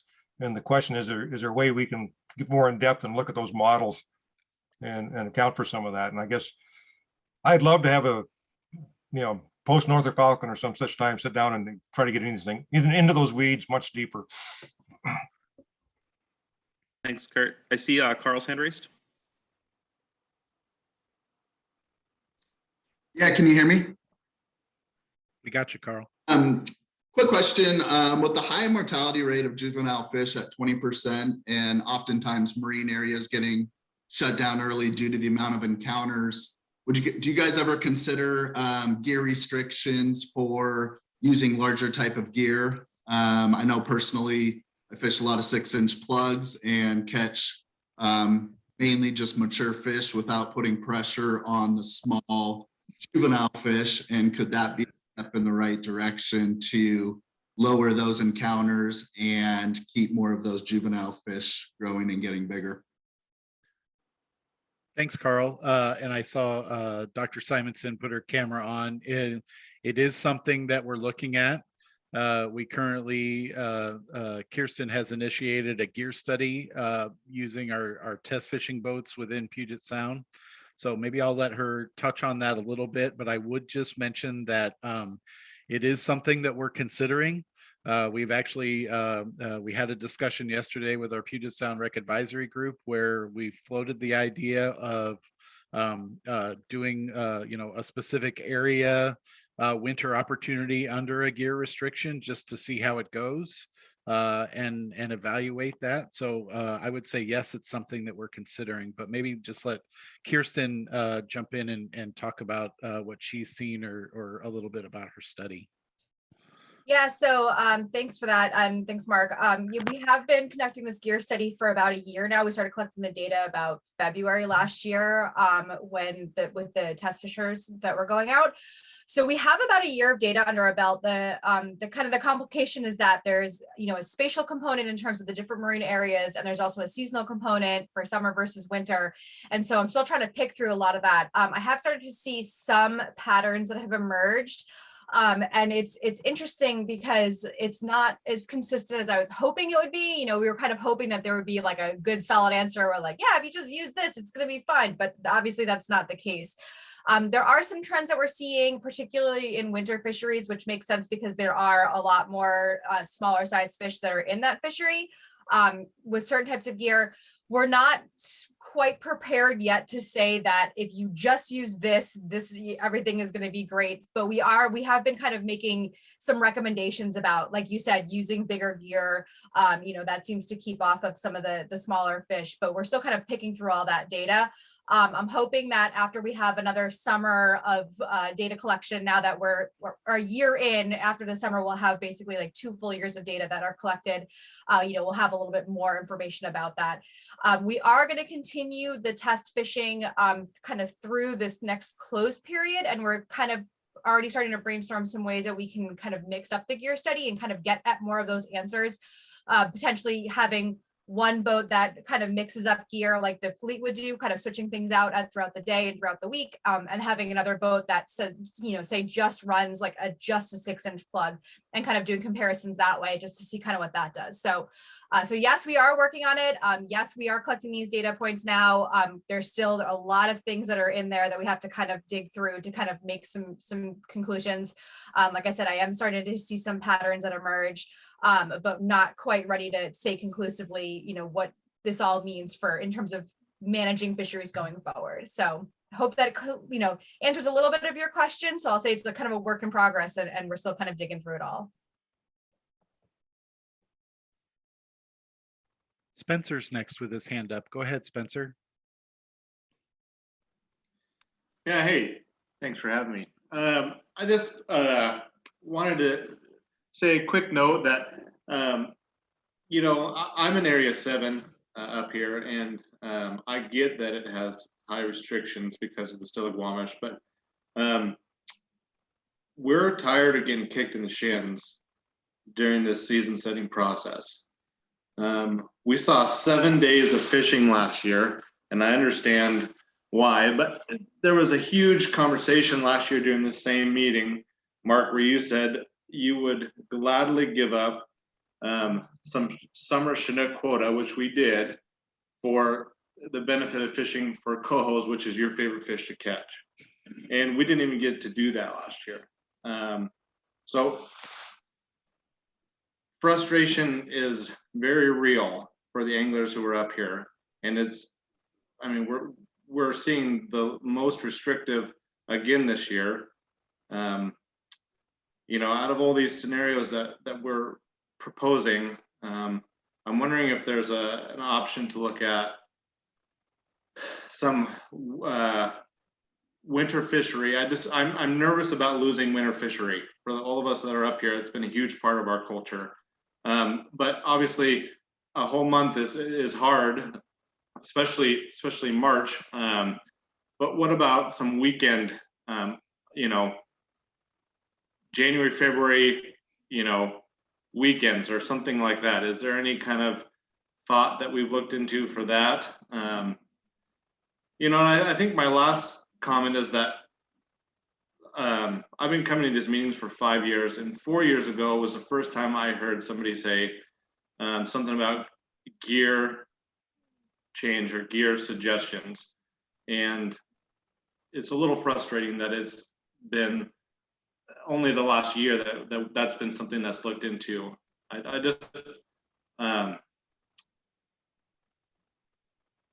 just looking for some quicker placements for some of these things that we're suggesting. Thanks.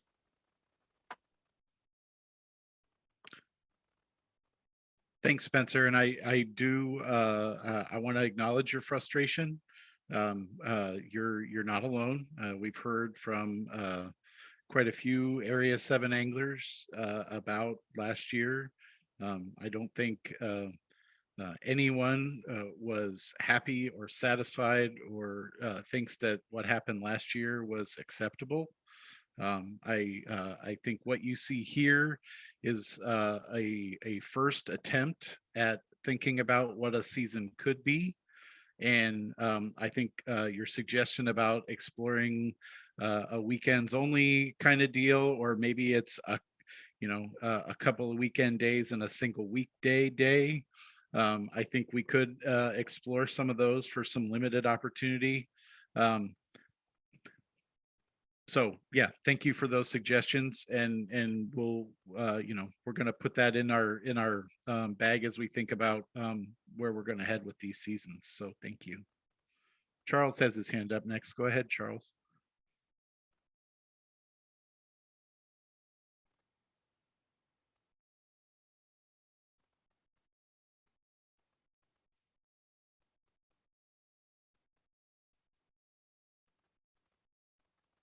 Charles, did you have a question or comment?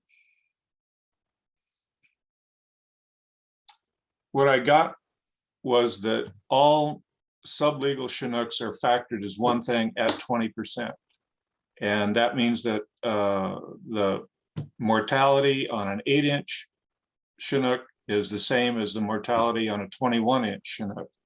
And just from my experience, there's a big difference. And that changing to a large profile makes a big difference in what you bring back.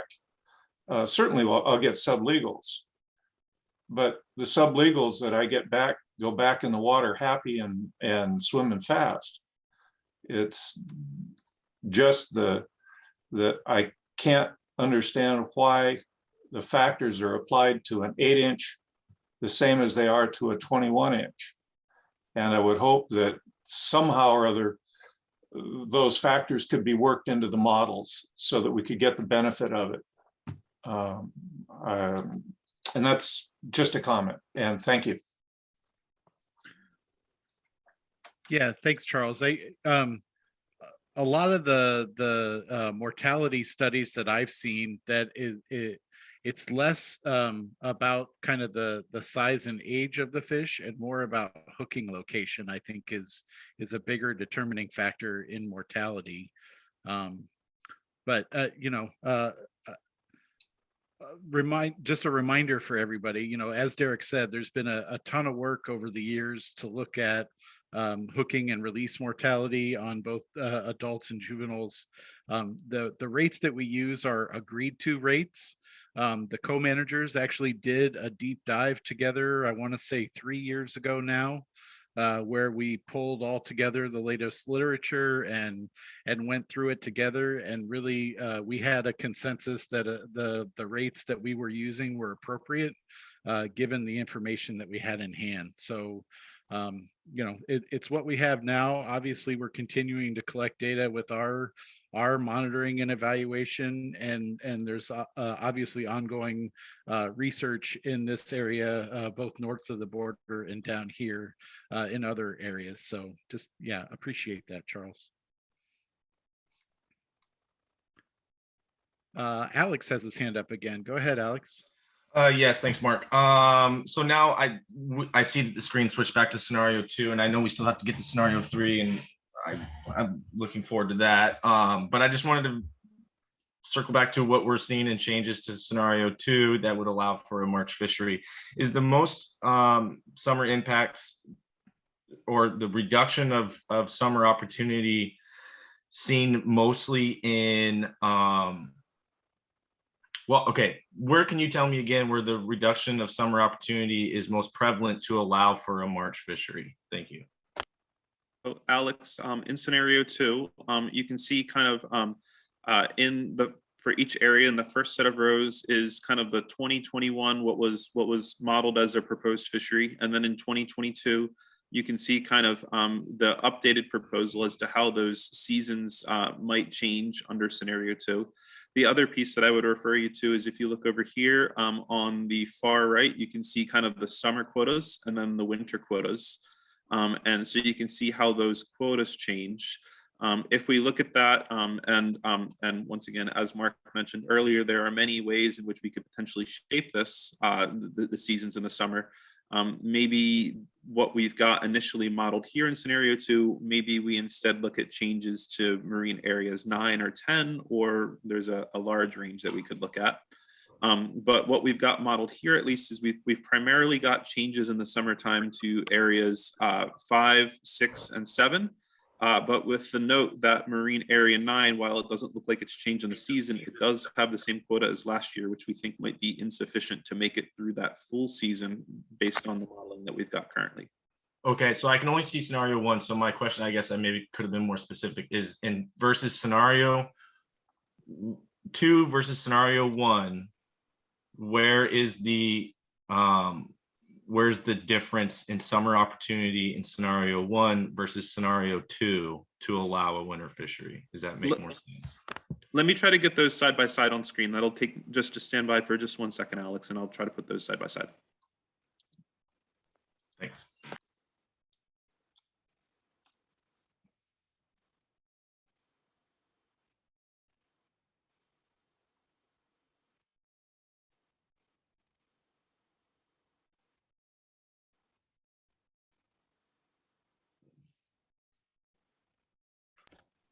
Okay, so that makes, if that's correct there, so we would lose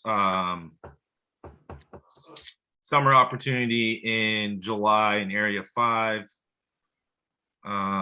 summer opportunity in July in area 6, and that looks like to be the most of it, and that would allow us to have potentially some form of March fishery in those areas. I think that's accurate as we look at the seasons, but just keeping in mind, once again, that a big part of scenario 1 is bolstering some of those summer quotas. So in coupling your look at just the seasonal changes, I would additionally look also at the quotas on the far right side.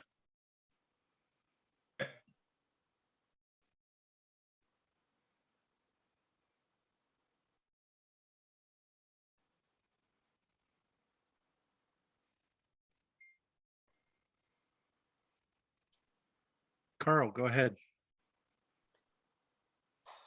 As we dive further into this through this north of Falcon process, can we expect to see a sheet like we've seen in the past on how the stocks of concern are being evaluated in various areas? For instance, how many, Stillaguamish fish it costs for us to have the Area 10 fishery, how much Stillaguamish unmarked it costs for the Area 7 winter fishery, those types of things, sort of a breakout sheet. That should be available in the Excel-based modeling tool, and maybe that's actually a good transition. Maybe we could explore some of those scenarios in that tool in just a second, Carl. Some of the options that we've been thinking about, and also get people a greater familiarity with that. I guess before we move on to that piece, I would just see we've done a fair bit of exploring scenario 1 and scenario 2 here. I want to see maybe if there are any comments on things that folks like about scenario 1 versus scenario 2, or things that folks like about scenario 2 versus scenario 1, just to kind of generate some discussion there before we move into the actual tool itself, making sure I'm not missing any comments on that before we move on.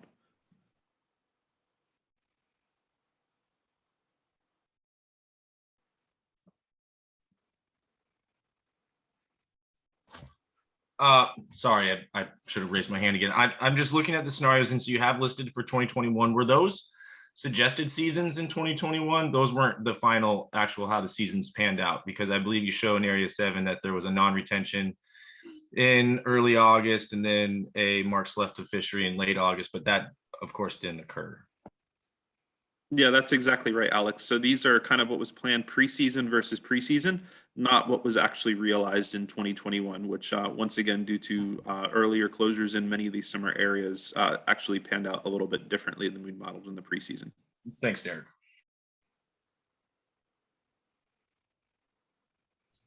I was just going to jump in and say that if anybody wants to leave comments in the chat about what you liked versus on scenario 1 versus 2, and we can take some notes on it, but I see some folks already just starting to do that. So feel free to use that chat option as well for comments on scenario 1 versus 2.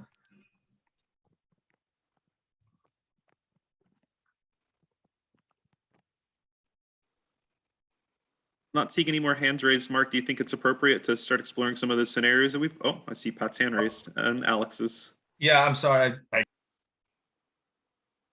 Oh, sorry, Alex, accidentally muted you rather than myself. Oh, totally okay. I want to, how are we going to manage this differently? I mean, so we obviously had some form of mismanagement last year to allow for that closure to happen, or allow for the overharvest that subsequently occurred.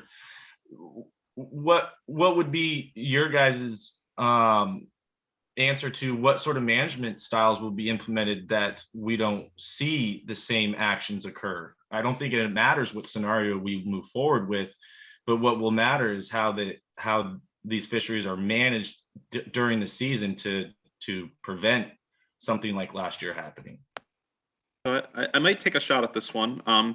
I'll speak to it from a modeling perspective. What we had modeled last year for at least for Marine Area 7 and Marine Area 9, if folks remember, we had kind of gotten to the end of last year and we were still over on our Stillaguamish impacts. So what we did in those two fisheries in particular was we had a quota that we thought was necessary to run the full season, as described kind of in the matrices that you see in front of you. And we actually reduced to a lower quota than what was necessary because it was kind of necessary to meet our management objectives on Stillaguamish.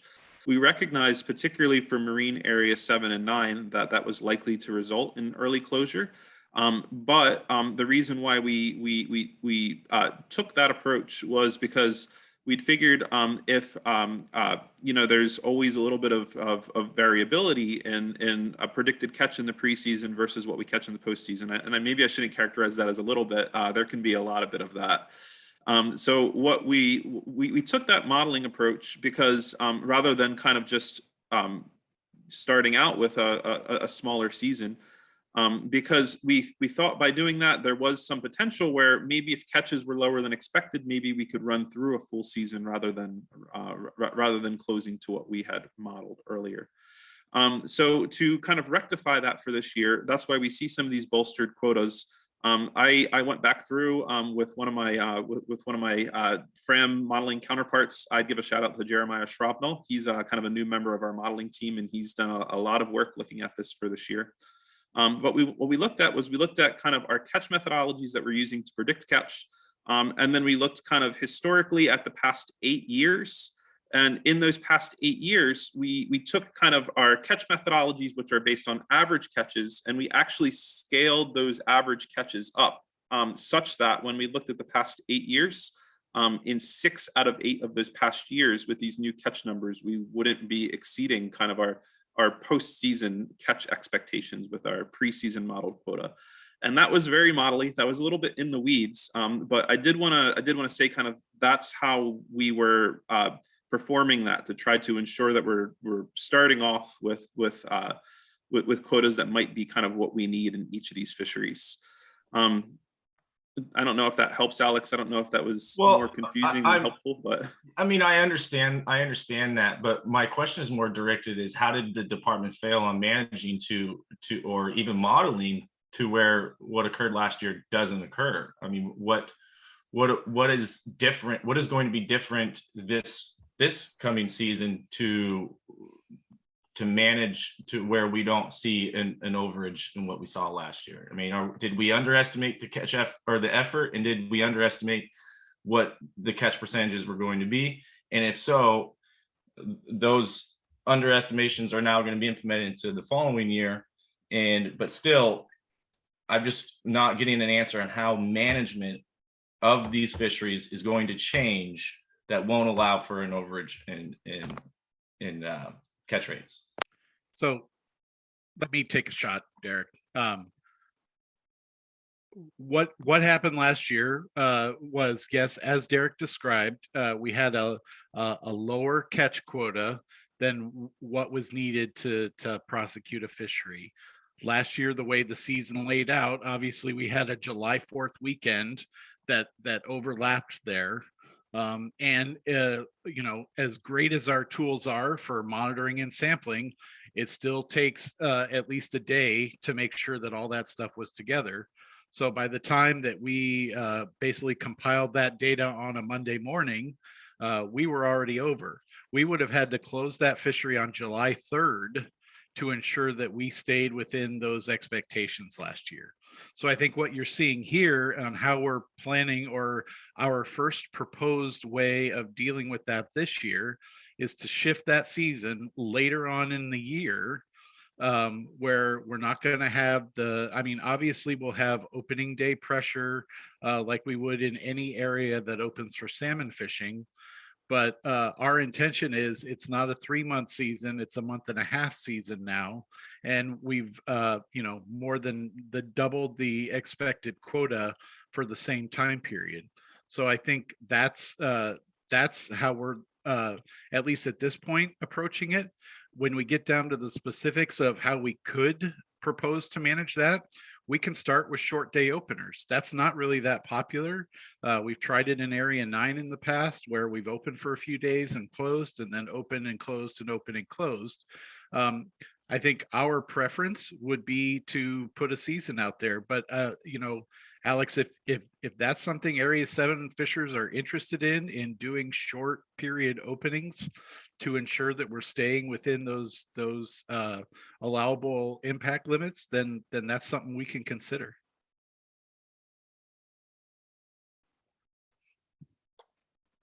Pat's had his hand up for a while. Go ahead, Pat.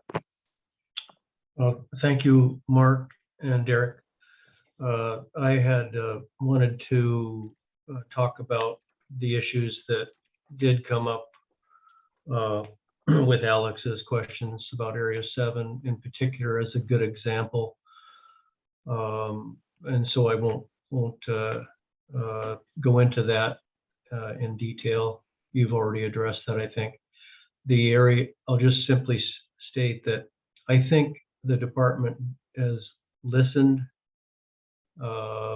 I had a lot of input to the department and criticism, frankly, as they know, about last year's Area 7 summer fishery. And I think this proposal here, and it is just an example proposal, the scenario 2 for summer in Area 7.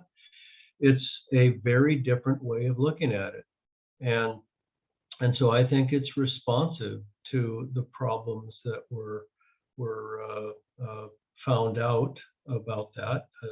WDFW has, I don't want to say stumbled into, but I think we all collectively have gotten ourselves into, because of Stillaguamish, very, very restrictive seasons. And we got past a point of stability in a sport fishery and managed for a season.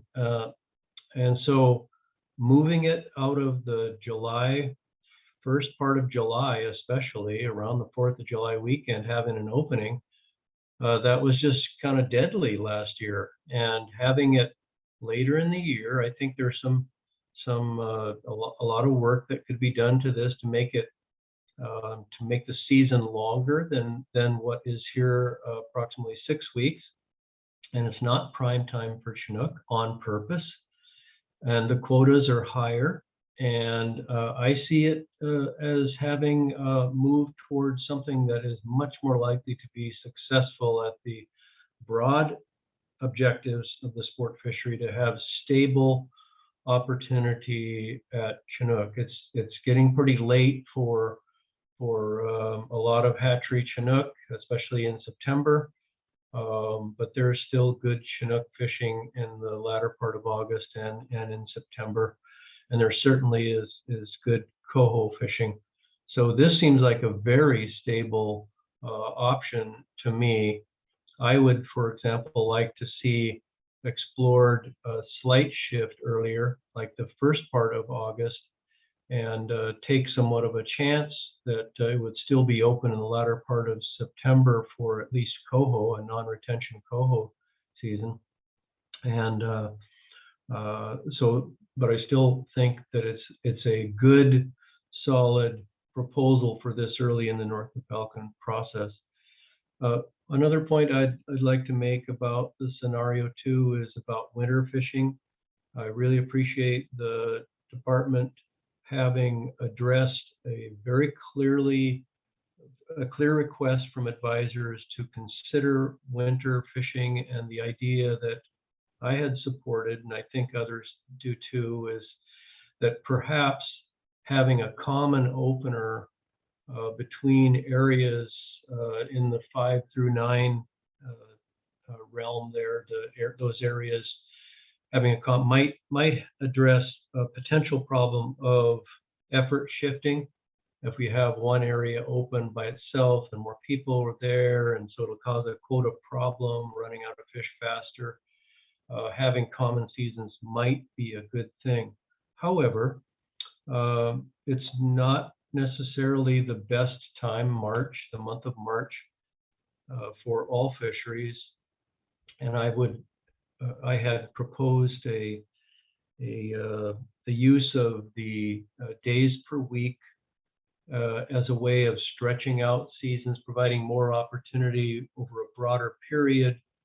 But we've run into this problem that Mark has articulated from the department's point of view of higher costs for sampling. And I'd appreciate it if they could, if you, Mark, and company could consider the use of that to extend seasons. I think it's a good tool still, and I think, as I believe Alex was representing, that, and maybe others, that fishing in the San Juans during the wintertime, January, February, are really prime months. And this speaks to kind of the culture of winter blackmouth fishing that, well, I really appreciated Mark Uasa's article on the Tenga Derby in the winter in Area 10 as one clear representation of how important the culture of fishing is during the winter. And it's not just there in Area 10, it's also true in other places. I know it and have participated in it a lot in Area 7 in the winter, and would like some consideration for that, some opportunities spread across the winter period, but done in such a way that it did not exceed our conservation limits. Thank you very much for allowing me to have those comments. Appreciate your thoughts as always, Pat. Hank has his hand up next. Go ahead, Hank. Yeah, I might have missed it, but I was wondering about the performance adjustments that I didn't quite catch, like how that worked out. You said that to have the same fishery as last year, the same quota in Area 7, with that had a 1382 quota, you'd have to be at like 5,700. How did you arrive at that? Thanks, Hank. We use a few different methods for developing those catch estimates. So maybe I see Pat raised his hand again. Maybe if I can get back to you in just a second, I just want to go check on the methodology we use specifically for Area 7.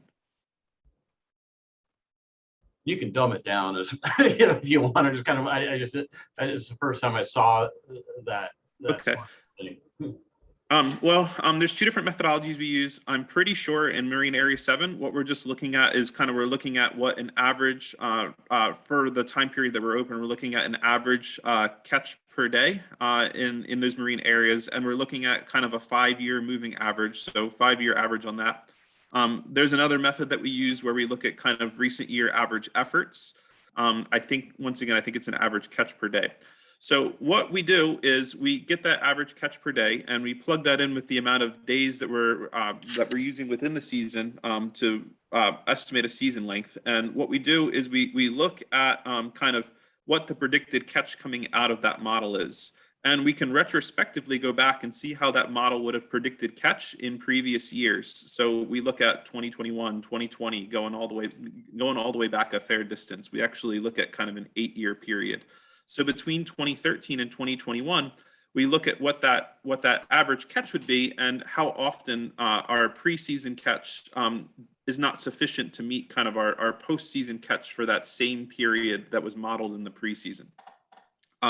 We then go through and kind of bolster that average catch, apply kind of an upward adjustment to it, such that in 6 out of 8 of the years in that period, what we're modeling in the preseason, including that bolstering, would have been sufficient to kind of meet that postseason total catch for the season that was modeled. Does that make sense, or did I lose you there? Yeah. I think I get it. And so, for example, where last year, I guess the catch per day or the catch per unit of effort or something was probably extremely high. When that gets factored in, is that now, is it possible that that's throwing that off by a large degree? Because 2 years ago, we had like the same quota and it lasted, the entire month of July. And I think we even reopened at the end of August for a little bit. So is it possible there's some anomalies in there just for, and then also do you factor in the, do you look at certain times of the season, like, 1st of July versus, mid-August catch per day when you're now modeling out these other alternative or scenarios? Yeah, those are great questions, Hank. And maybe I'll start with the last one first, which is, do we factor in kind of time period as to when the catch is occurring? It kind of depends a little bit on the catch methodology, but we're definitely paying attention to, no matter which method we use, that's something that we're looking into. As I'd mentioned, kind of specifically for Marine Area 7, I did look at kind of historically when all months are open, when is that catch occurring? And just kind of spitballing, if I remember right, that number was about 60% of the catch occurring in July when you have all 3 of those months open. So definitely have been looking at that as a factor and considering kind of the monthly shifts in what might be caught piece. As far as kind of the initial part of your question as to 2021 and was it an anomaly, and yeah, that's kind of what I was speaking to earlier, which is that there can be big variation in some of these metrics, catch per day, effort, that we see across years, particularly in Marine Area 7 is one of these places where we've seen kind of in some of these metrics increasing, catch per day and effort. To execute what might be the same season in 2021, you would need to have a lot higher values for catch per day and effort than you would say back in 2013. So that's kind of one of those reasons why that bolstering piece, that performance adjustment is so important when we're considering this modeling here. Just using a straight 5-year average might not be representative of what we see in the more recent years. And kind of just, I guess just one final thing about there being a lot of variation there. You are exactly right. We had modeled something that was relatively small compared to what's coming out of the modeling needed for this year in Area 7 back in 2020, and that made it through a full season. So we're trying our best with the tools that we have to come up with something that makes sense and gets us through that full season. And then one last comment is, do you guys have any data for geographic catch differences within the area? Because Marine Area 7 is huge. And it seemed like last year, I fished north a little bit and I fished south a little bit in those couple of days we had. And, everybody down south was a lot more successful than the people that are fishing north. And then, I'm just kind of wondering if in the future it's possible to, consider subunits or sub area. Maybe you don't have data to say, well, we could break Area 7 into 2 or 3 smaller areas, but that's just a thought.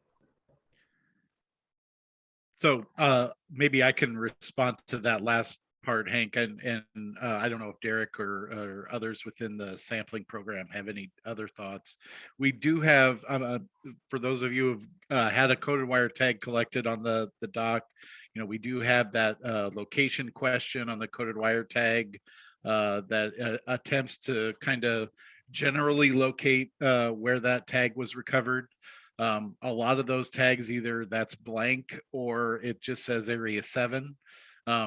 We have looked at that. In fact, in years past, as part of our sampling and monitoring programs, we've actually used to have creelers up in Area 7 stand there with a map, and we used to collect lat longs on some of those fish that were landed dockside. So we do have some information. I wouldn't necessarily classify it as a robust data set. I think when we've just kind of anecdotally looked at it, a majority of the catch that we saw was indicated kind of inner islands. So it wasn't, kind of on the west side of San Juan or out that way, and it wasn't, more on the inside channels. It was really kind of in that center area, north and south. So that's, just anecdotally, that's kind of the information that we've looked at. We have kicked around the idea of trying to do some further analysis for that, but to be honest, staff capacity is pretty maxed at this point. We are thankful to the legislature for giving us some extra money this supplemental session. We're bringing some more firepower onto the team in the near future to hopefully be able to address some of these things in the long term. But I don't think that one in particular, Hank, is an easy answer or something that we can just start drawing lines on a map and know what those impacts are going to be. Okay, thanks. Carl, go ahead. Yeah, I just want to touch on, some of these conversations I've been listening to. First off, my heart goes out to the guys in Area 7. I just can't even imagine having that kind of salmon fishery for the entire year. I know how tough that was. I just wanted to sort of echo Pat's response to how the department is approaching it this year with some of these ideas for fisheries. It's really clear that they've been paying attention to the public and the needs and trying to craft fisheries that show some kind of fairness as much as possible.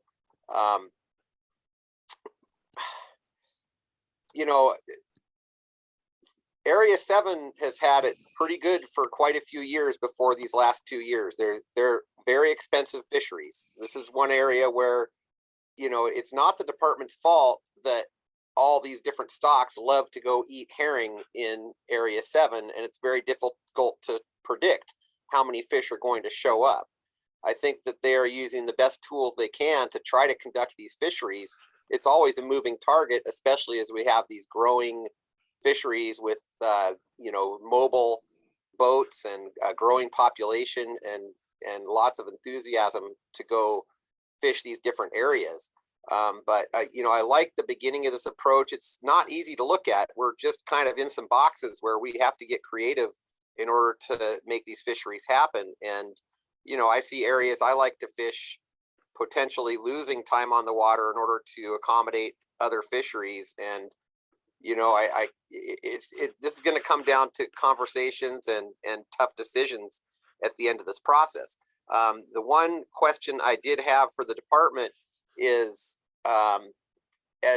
we took a pretty good go at getting multiple areas open for winter blackmouth the last time we had this north of Falcon cycle about a year ago, and it was pretty much just shut down and could not get agreement for almost any of it. And my question is, have you sort of pre-touched base that you're considering these again with your co-managers? I know you guys are in regular talks working on the the harvest management plan and other issues. So I just hope that we're not surprising them with this and that we feel like we might have a shot.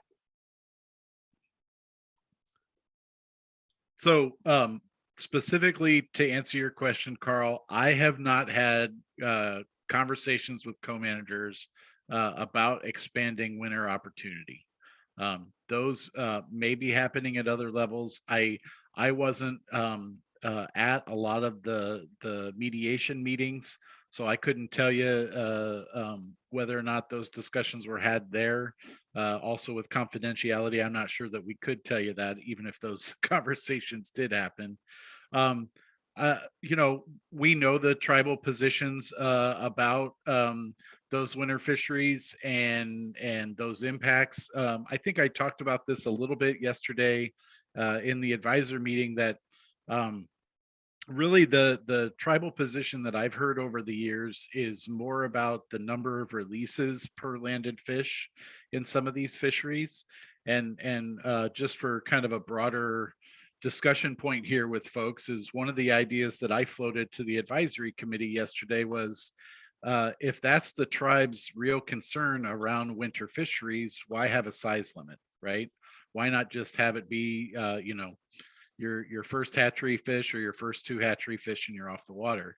Obviously we'd have to evaluate that. I know there's likely to be sorting and other issues associated with those kind of regulations. So we'd have to, if that was an approach we were going to take, obviously that would take probably quite a heavy lift to get there with our co-managers, but it would take that argument away from them about all the releases to get to a landed fish.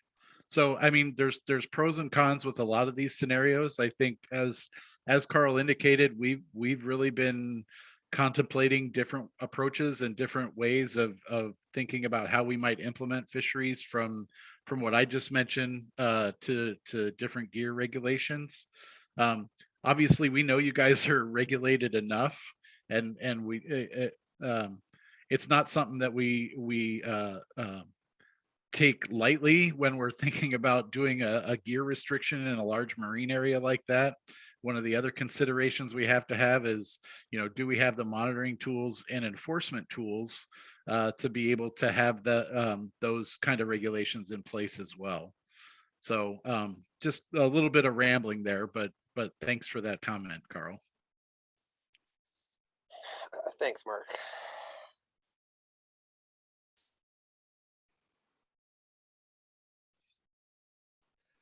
So we have about 8 minutes left in the meeting, Mark. I was wondering if you thought it might be a good idea for us to pull up the tool and just give a better demonstration of how we might use that and how we might craft a season. And that way folks on their own kind of after this session, if they want to play with that tool, they can kind of email us potential scenarios that that they might think might be good ones to think about.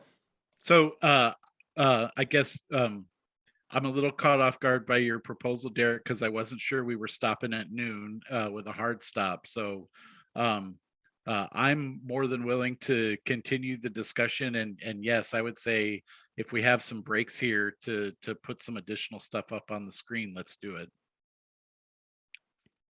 Norm has his hand up. Go ahead. Well, yeah, that hard break, Derek, caught me off guard too.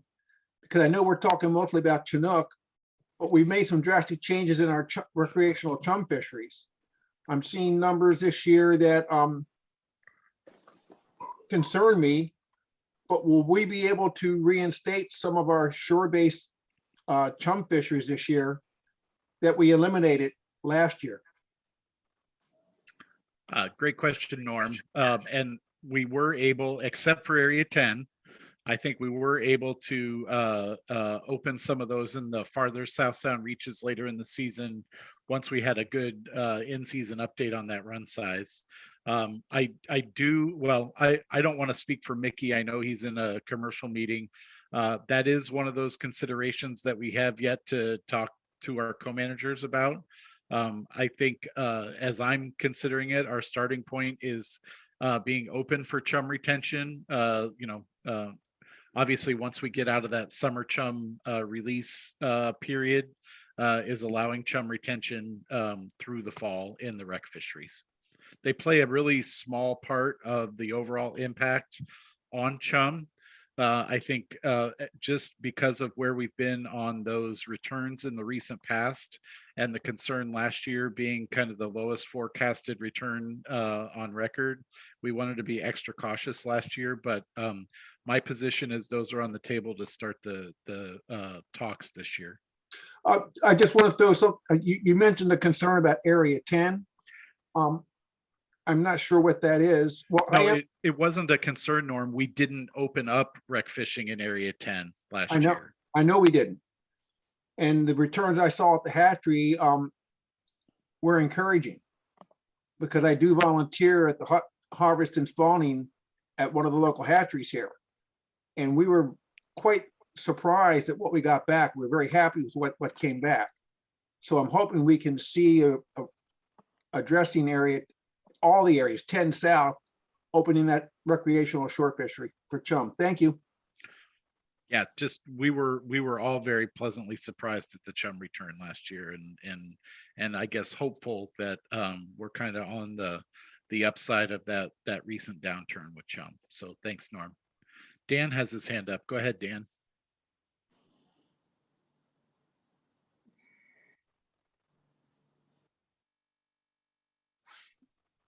just need to unmute yourself, Dan.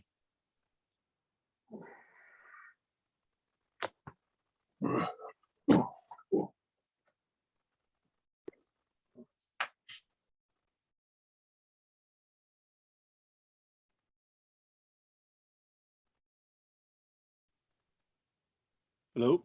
Gotcha, Dan. All right, the Wi-Fi here at work sucks. Sorry about that. So I was looking at some of the suggestions for Area 7, not that I have much of a dog in that hunt, and was wondering about the timing of the Samish hatchery run. I recall from the forecast meeting that one of our Puget Sound gill netters knew the excess hatchery fish at the rack to the number and seemed rather gleeful at a chance to clean up behind our expensive fishery out there in the islands. And I really don't want to give up our recreational priority on those fish if we can find a way to intercept them. Would hope that some of the people who fish up north more than I do are looking at that Bellingham Bay fishery, and I hope the department is looking at ways for us to get access to those fish if they slide through the islands before we can get at them.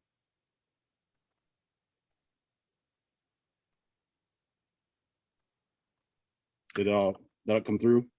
It did, Dan. Thanks for that. We have talked about, in fact, several years ago, in an agreement with our co-managers, we did broaden the boundaries of that Bellingham Bay area. So I would say we were able to keep that opportunity in place last year when the rest of Area 7 was closed. So that was, the little bit of effort we were able to offer up there last year, that did remain open. So I don't think we have any additional thoughts at this point as far as I know some of we've had some I don't want to call them problems. What's a good way? Challenges, I guess, is a good way to put it with that freshwater recreational fishery. Really, the dirty dozen. It's one of those that has been either on our radar or off our radar over the last decade or more. I know the biologist Andrew Fowler up there's considering some other gear type restrictions to help with that. Some of the kind of disorderly fishery behavior we see up there. But no, it's a challenge that we see in a number of different areas. So I don't think we have any specific ideas about expanded opportunity to get at those fish. But we are, we're always interested in trying to get at as many of those fish as we can. Well, I know there's another stakeholder advocating for them in the other room, so I just wanted to bring it up. Thanks. Appreciate that, Dan.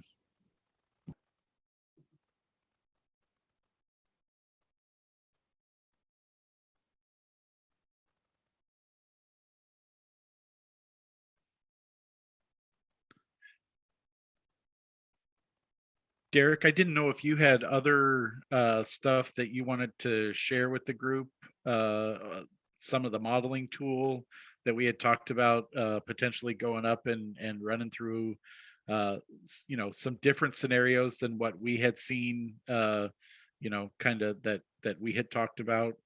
Yeah, I know you had talked about some other things that you wanted to maybe go through, but I didn't know if you had an idea of where you wanted to go there.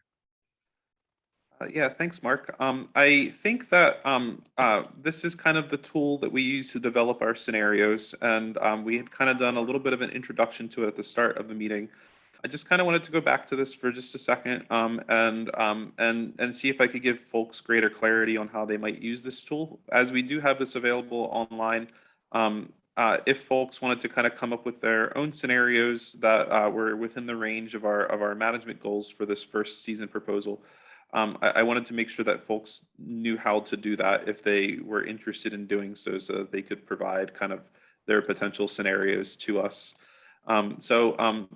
Maybe I'll kind of quickly run through over here, and maybe I'll use Area 7 summer sport as an example, and just how we might use the tool.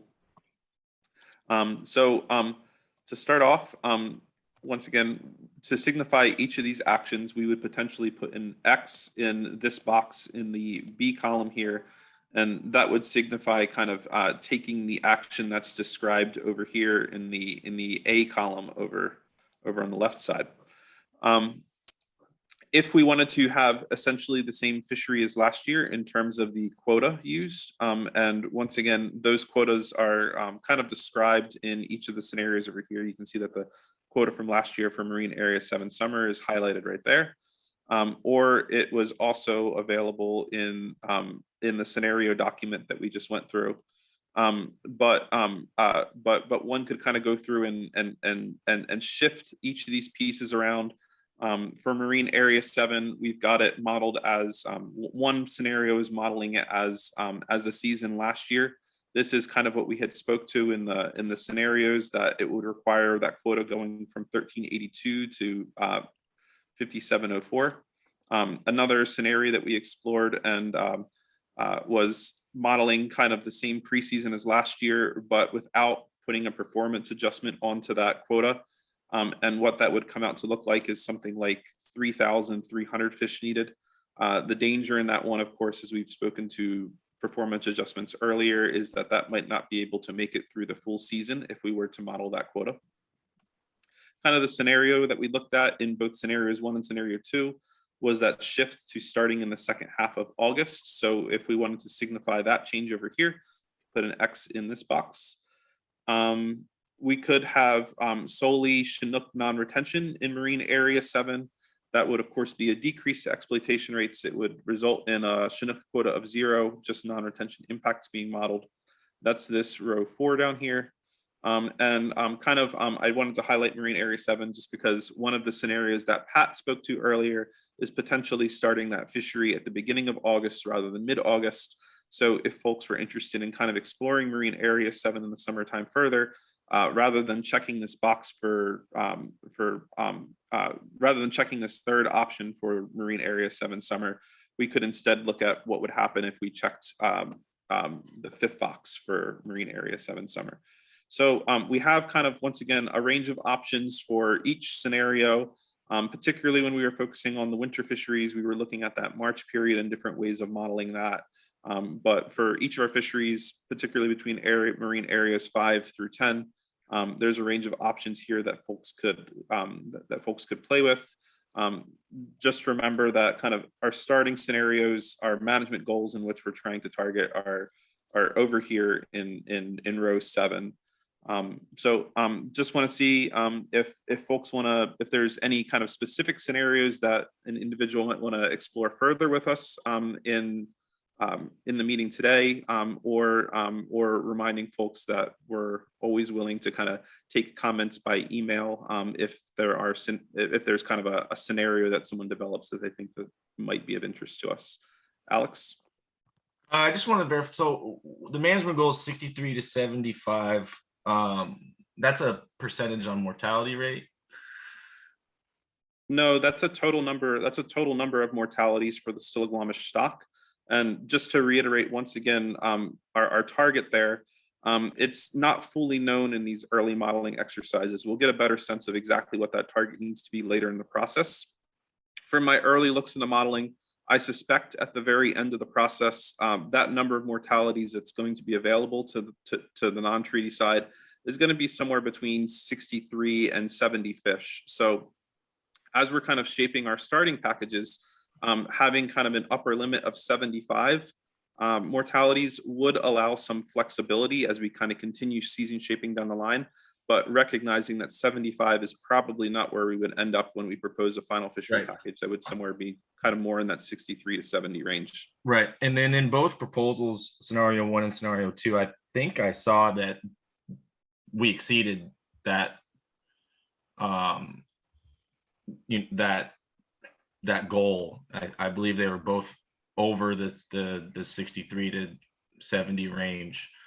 And you might be able to pull up scenario 1, scenario 2 again and just verify that for me.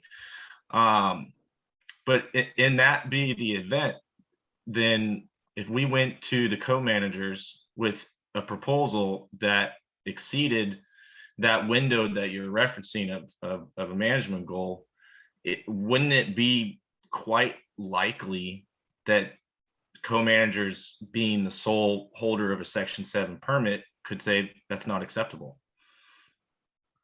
And in the event that they do, and we don't bring them a scenario that has us within that 63 to 70 ballpark that you're calling for, wouldn't that in turn basically put a X on a potential season? So Alex, if I could, we're not trying to get to a kind of a final season shaping at the moment. We're trying to get to kind of an initial starting package. And it isn't uncommon that in that starting modeling run that we're going to be over on some of the objectives for Chinook that we'll have to kind of shape later throughout the process, which is why we're trying to target that 75 rate at the moment. I don't know if there's anything that Mark would like to add. I was just going to kind of add on to what you said, and Alex, as Derek said, it's not uncommon to be over our goals for the year on any of the management objectives. For folks that are veterans to this process, there's often a winter treaty troll input that the Macaw tribe provides that's often well above their either recent year catch or that expectation. It's almost been used as a placeholder. So we started looking at mortalities in the recent past as Stillaguamish has come into focus. Essentially, the co-managers have been attempting to split those impacts 50-50 amongst each other. And so that's really, as we're thinking about how those total mortalities translate to the exploitation rates, we're really just trying to center in around that kind of a rounded number of those total mortalities and trying to think about what half of that looks like.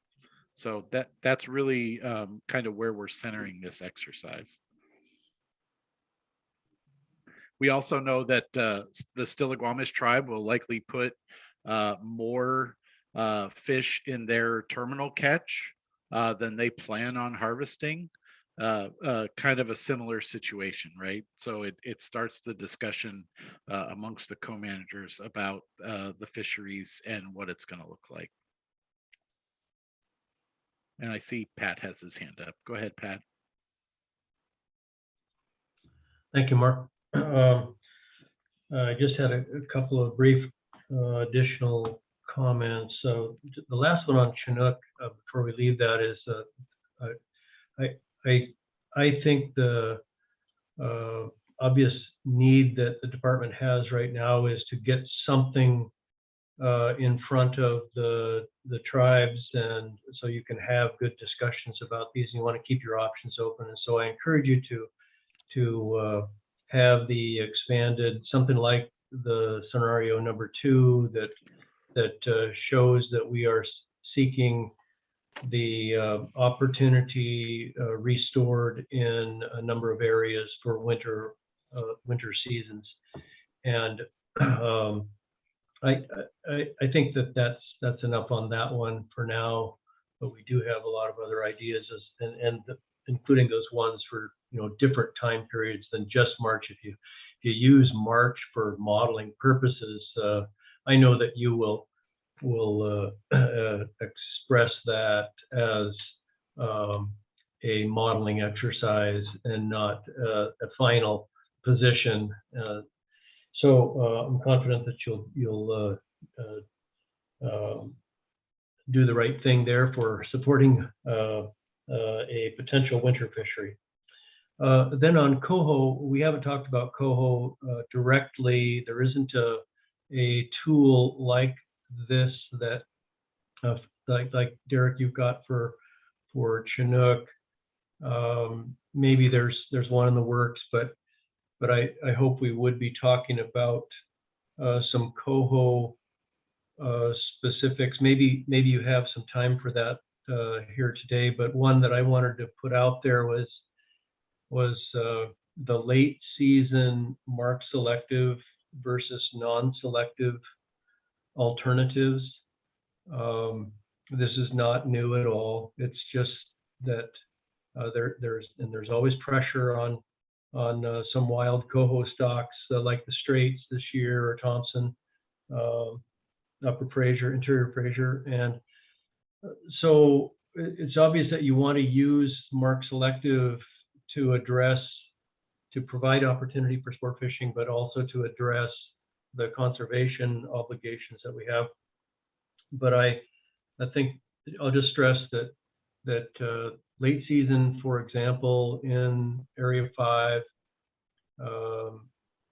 maybe the Straits generally, and also in Area 7, so 5, 6, and 7 in particular, in the September timeframe, it's not a really good time to be fishing selectively.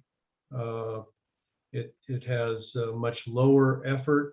It has the fisheries are smaller, but it's the kind of sorting problem. There's a lot of fish sorted through with very low mark rates, especially at the latter part of September, and so it's.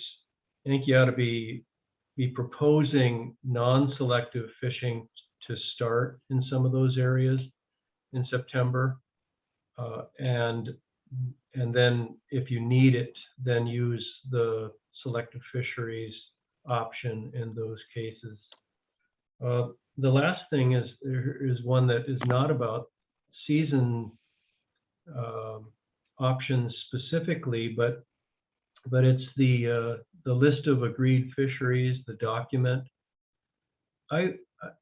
The public hasn't really had an opportunity to participate in the structure of that or be aware of what's in it, and particularly, of course, for sport fisheries that it's got the obligations for managing mark selective fisheries very clearly and in detail documented, and it's important that the public sees that. If there's any way that we could participate in that, see early versions so that we could comment sometime, not today, but sometime during the process, I think that would be a positive north of Falcon public input change, and I would appreciate your consideration of that. Thank you very much. So Pat, just a quick follow-up for me. What exactly, I mean, are you thinking comment about our fisheries or the entire loaf package, or? I think there's specifically, it's the, participating on the advisory group and working on in-season management. A lot of people, even the, I'd say not necessarily more knowledgeable, but those advisors are sometimes surprised at what we have for managing our fisheries, the obligations, like the encounters and how different the areas are. And so I think them being aware of that is really important. And there are some things there. It's really changed over the years. There are some important co-management agreements on the tribal fisheries. Some new things that came out last year, like I think it was completely new last year, the treaty troll fishery in the Hood Canal area. And those are just some examples. I think it's a good thing to have as much transparency as possible, and I know you share that. And those might be examples of things that the public would have a concern about or an interest, and having availability might improve the public process. Thank you. Kurt has his hand up next. Kurt. Yeah, Mark, I have to make an obligatory game fish comment, season comment. I believe you should have received an email from us about some of the modeling issues we think we can address. I want to stress that we don't see this as a salmon versus game fish seasons. I think we could accommodate both, particularly in line with some things we look at. And I just would like to make the offer with, I'm very pleased with the effort to mount a creel surveys to look at those impacts, and to any extent that we can help do that, up to and including potential something like the volunteer trip reports that we could do in the freshwater to help bolster some of the data required. I think we could sell that. And bottom line is, as that develops, we're just a phone call or email away to join you in your efforts. And thanks. Yep, Kurt, hear you and the folks that fishery is important to loud and clear.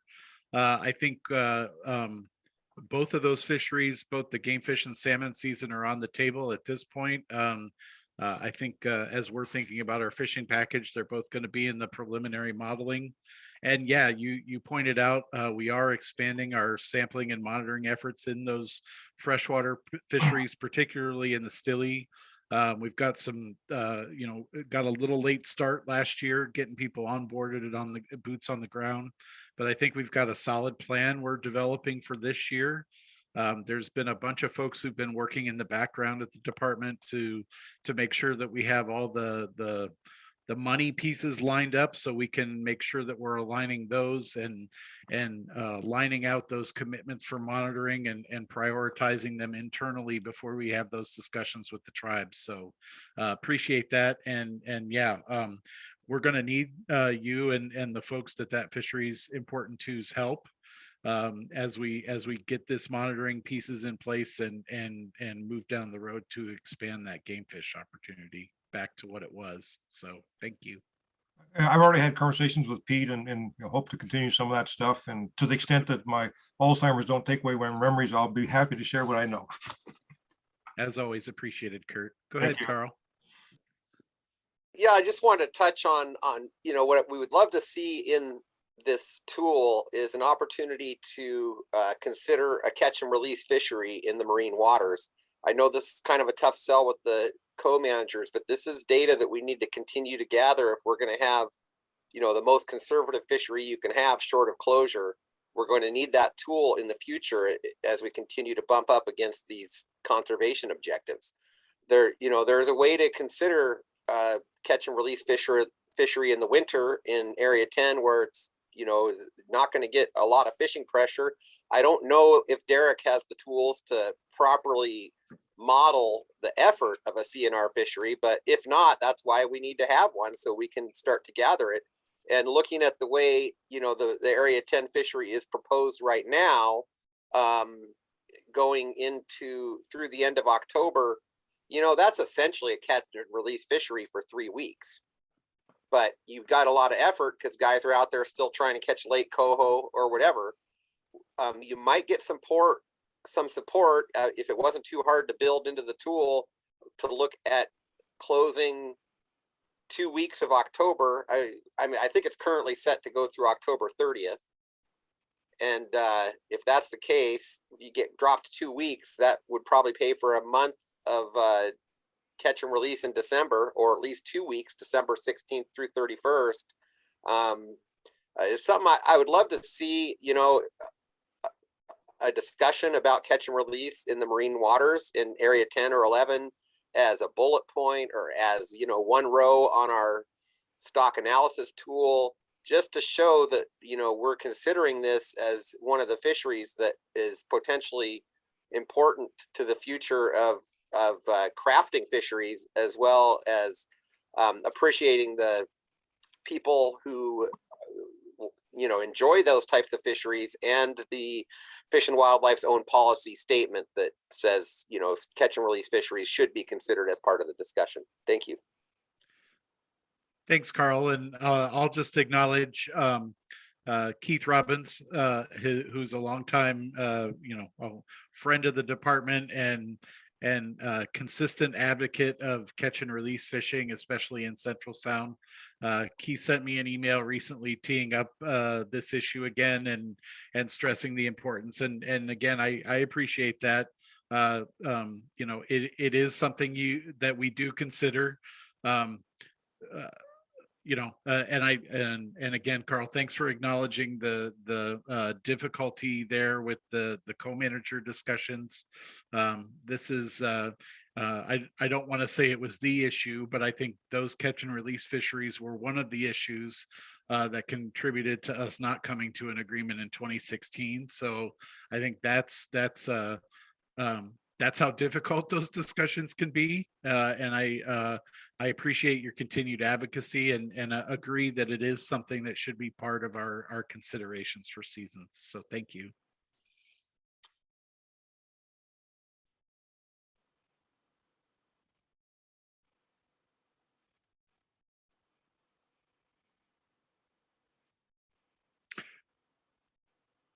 So I guess I just wanted to maybe, as I'm sitting here, think about it, just want to address Pat's coho comments there. I agree, Pat. I think that's why we talked about the discussion about the late season fishery up there. It's not very good there in the impact sense. I don't want to lose sight of where we are with Hood Canal coho this year. It is in the overfish status. We have reasons to believe that coho forecast may be pretty optimistic this year. And I think as we're thinking about these fisheries as well, that Hood Canal coho opportunity is going to be one that we're really paying attention to and being mindful of. The two kind of biggest hitters on Hood Canal coho are in the canal itself and in Area 10. So I just for folks' awareness, the Snohomish stock is another one that we've been marked selective in Area 9 in late September since 15 when we had the crash, mostly to address the poor Snohomish returns. We've also had really limited opportunities in kind of the Everett area as well for coho. I don't imagine that's going to be freed up a whole lot this year, but I think we are looking at some similar opportunities to recent past. So just some quick thoughts there about coho and coho opportunities. The other piece that has been on my mind here for a little bit that I just want to comment on, and it was mentioned in the chat a little bit ago. I don't want it to be lost that in the scenario that we put up on the screen, and I know I don't see any CQ reps on the line with us here today, but the idea of not having a July season in CQ, I think, is a really tough one for them to think about. That's one of those coastal communities that we really think a lot about when we're crafting opportunity. It's more of a destination fishery. It's one of those that they don't have a whole lot of other things in that area besides fishing, and it's really important. So I realize that was just one scenario and part of the bigger picture, but I know those folks, as we presented this yesterday in the advisor meeting, were really not interested in losing July. So I just, as we're crafting these opportunities and thinking about what that package looks like, I wanted to put that little kind of bug in people's ear since none of those folks are here today to kind of advocate for their fishery. So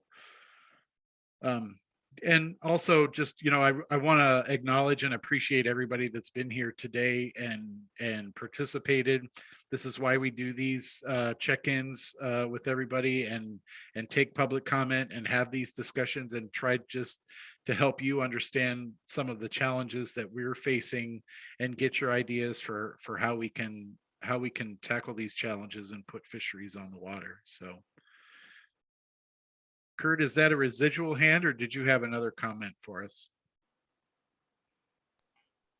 Just a residual. Great. Well, I don't want to shut the conversation down. If there's more things folks want to talk about, or if we want Derek to put some stuff back up on screen that we want to look at, I'm happy to sit here and talk through some more things. I know, go ahead, Dave. Yeah, Mark, I just wanted to say that I haven't talked to a lot of Area 6 people, but I don't think no fishing in July would go over very big. And being parallel or sharing the waters with 5, I think most of our folks would rather have the July fishery and miss the winter fishery again. Thanks for that, Dave. Norm?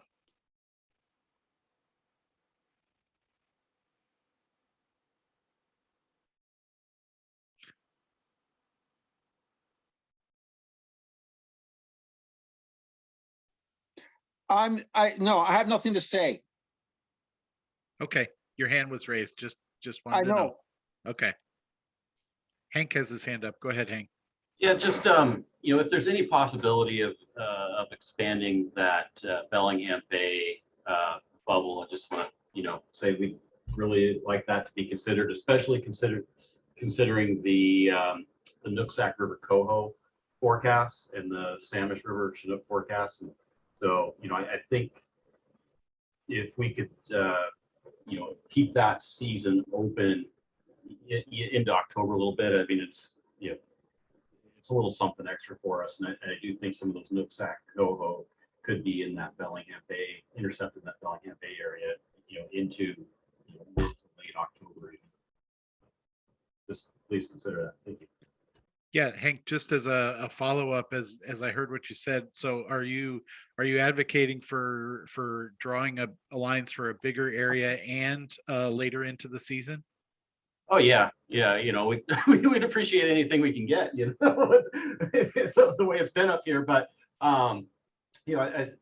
if possible, that channel between Cypress and Guimas Island, that provides a lot of opportunity for the Anacortes folks.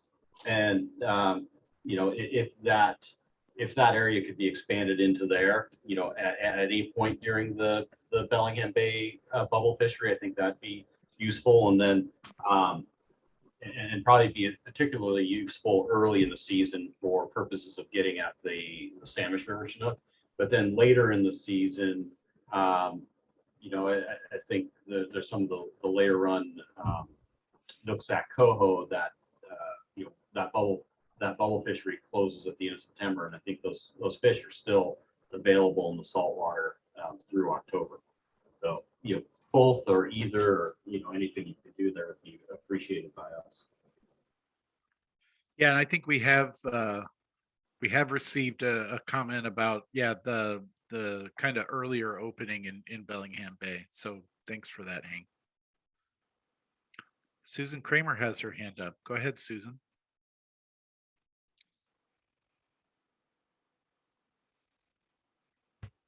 There we go. So concerning catch and release, I can tell you that fishermen want to pull the fish out of the boat, take a picture, and then put it back in the water, because I have had innumerable fishermen show me their pictures and say, look at what we had to release. So that needs to be taken into consideration, and educating fishermen that that's not something that you're supposed to do.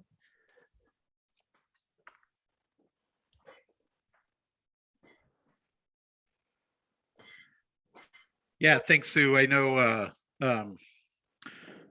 we've had some internal discussions around angler education about release techniques, and we haven't focused on that as a department since we kind of started March Selective Fishing. And I know we've been thinking about updating some of those materials, even potentially some videos for demonstrations here in the near future. So appreciate that comment.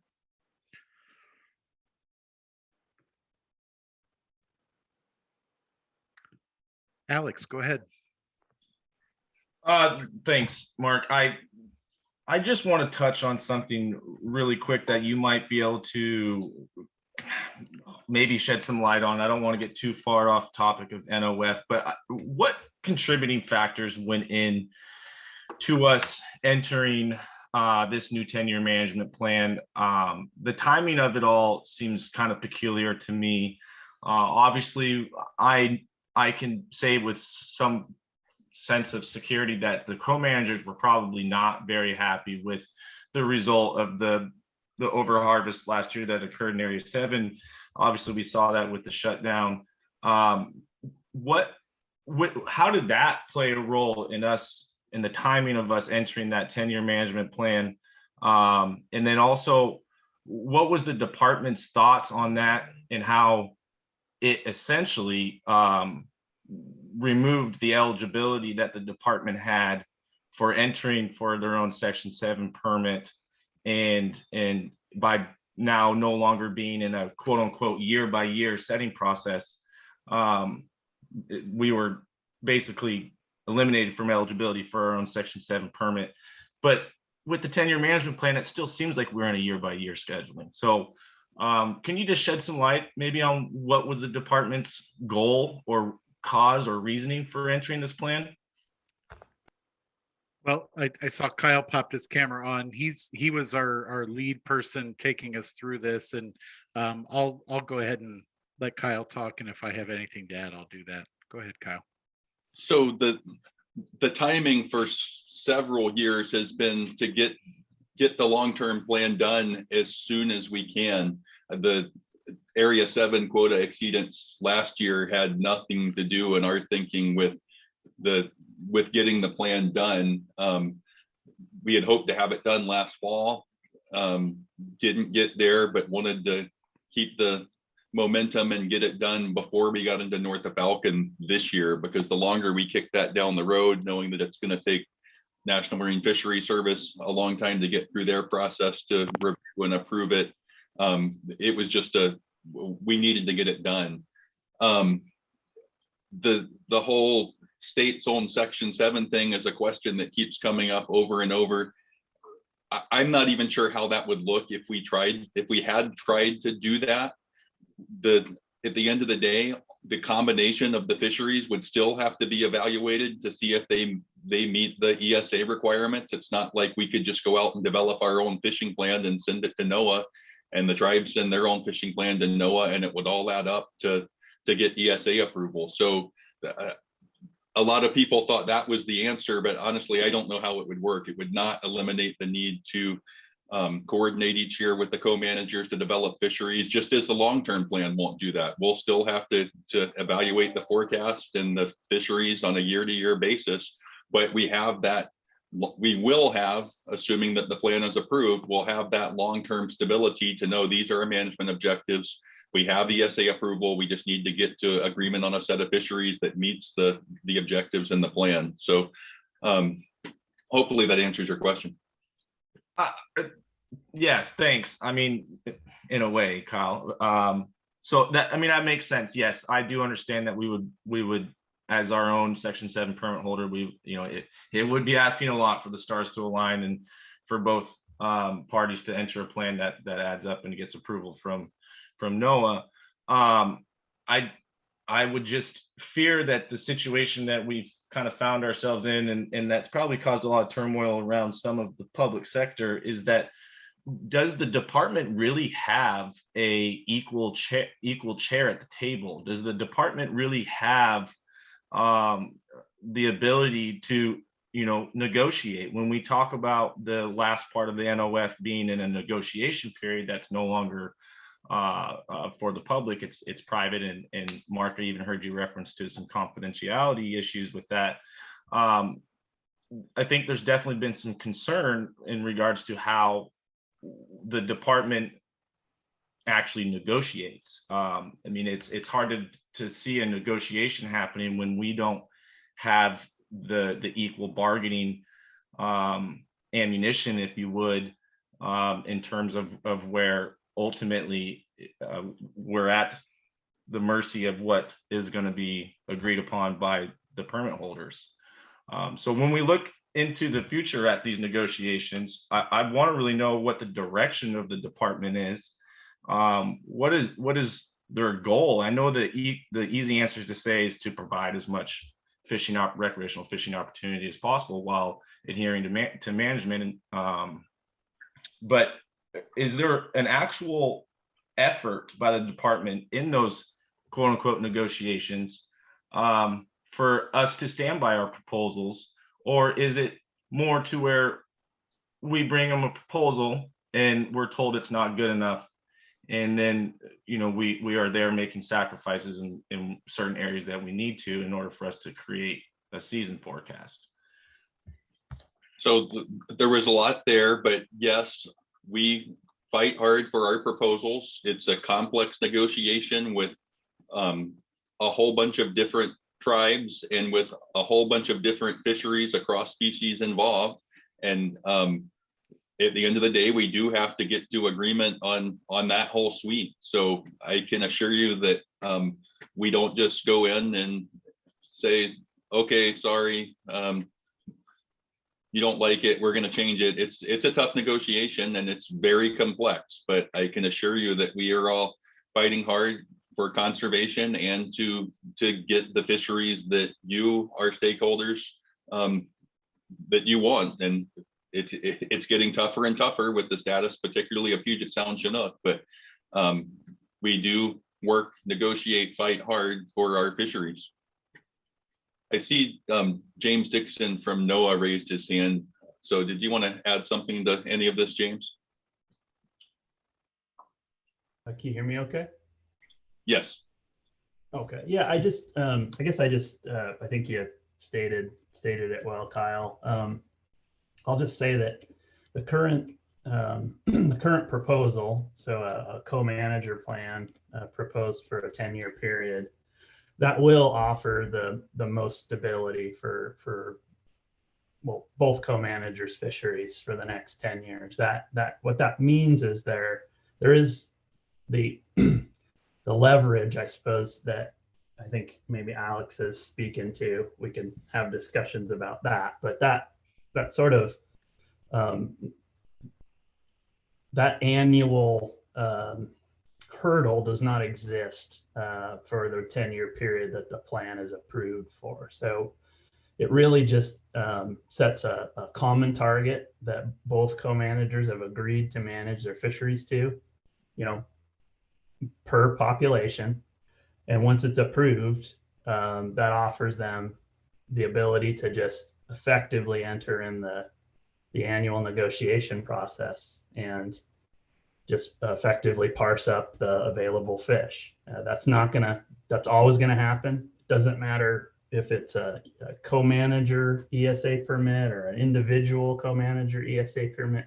That process still has to happen, mostly because of the US v. Washington decision, not the ESA. So that'll always be in place. The need to negotiate about the available fish and shape fisheries. The ESA piece just says, here's a common target we've agreed to. And if it's successfully permitted through ESA, then they know that they aren't going to violate ESA with those objectives. So this is the best path for fishery stability. Thanks, James. Hank has his hand up. Go ahead, Hank. I apologize, it's starting to get a little bit off topic, but I'm thinking about an issue here with that over harvest last year in Area 7.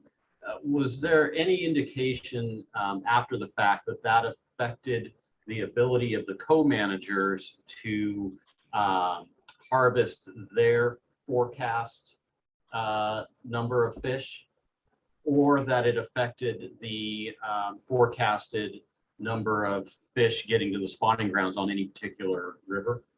And the reason I'm concerned about it is that I understand that this management plan has a kind of a payback provision. So if you over harvest one year, you take it out of somebody the next year. And I'm just wondering if you have a year where the forecasts are off or something, and it doesn't really impact the co-managers take or impact the return to a river, is it fair to then have a payback in the following year?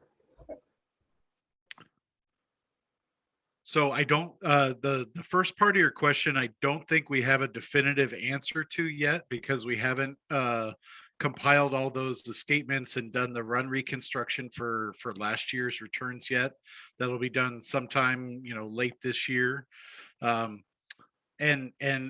regarding the payback provision, I think that's one that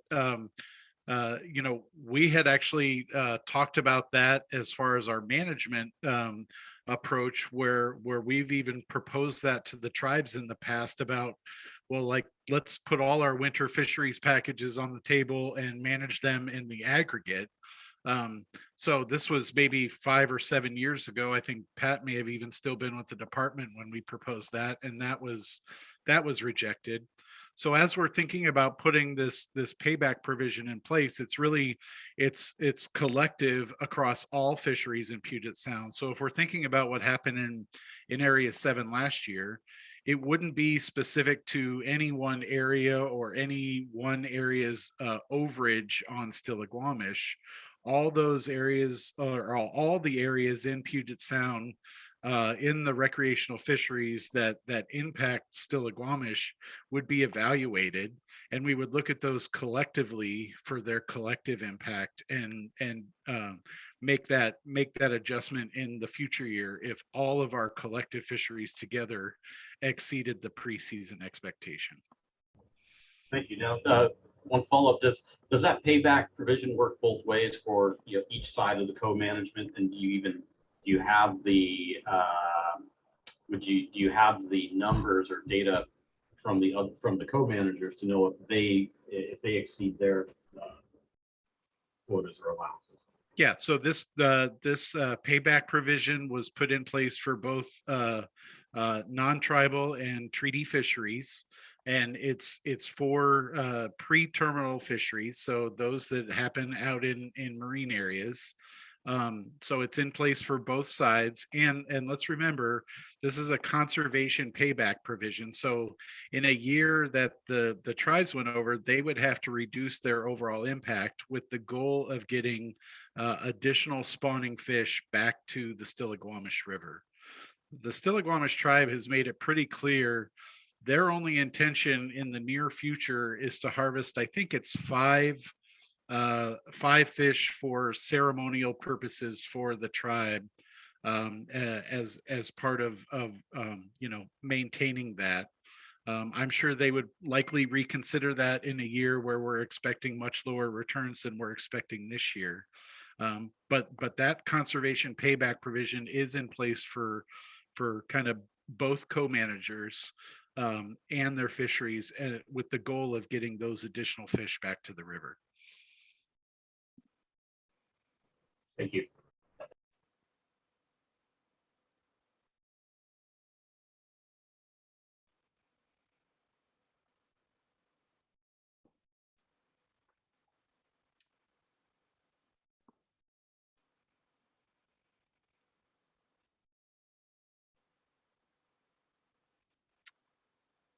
Are there other folks who have comments, questions, discussion items for anything we've talked about today?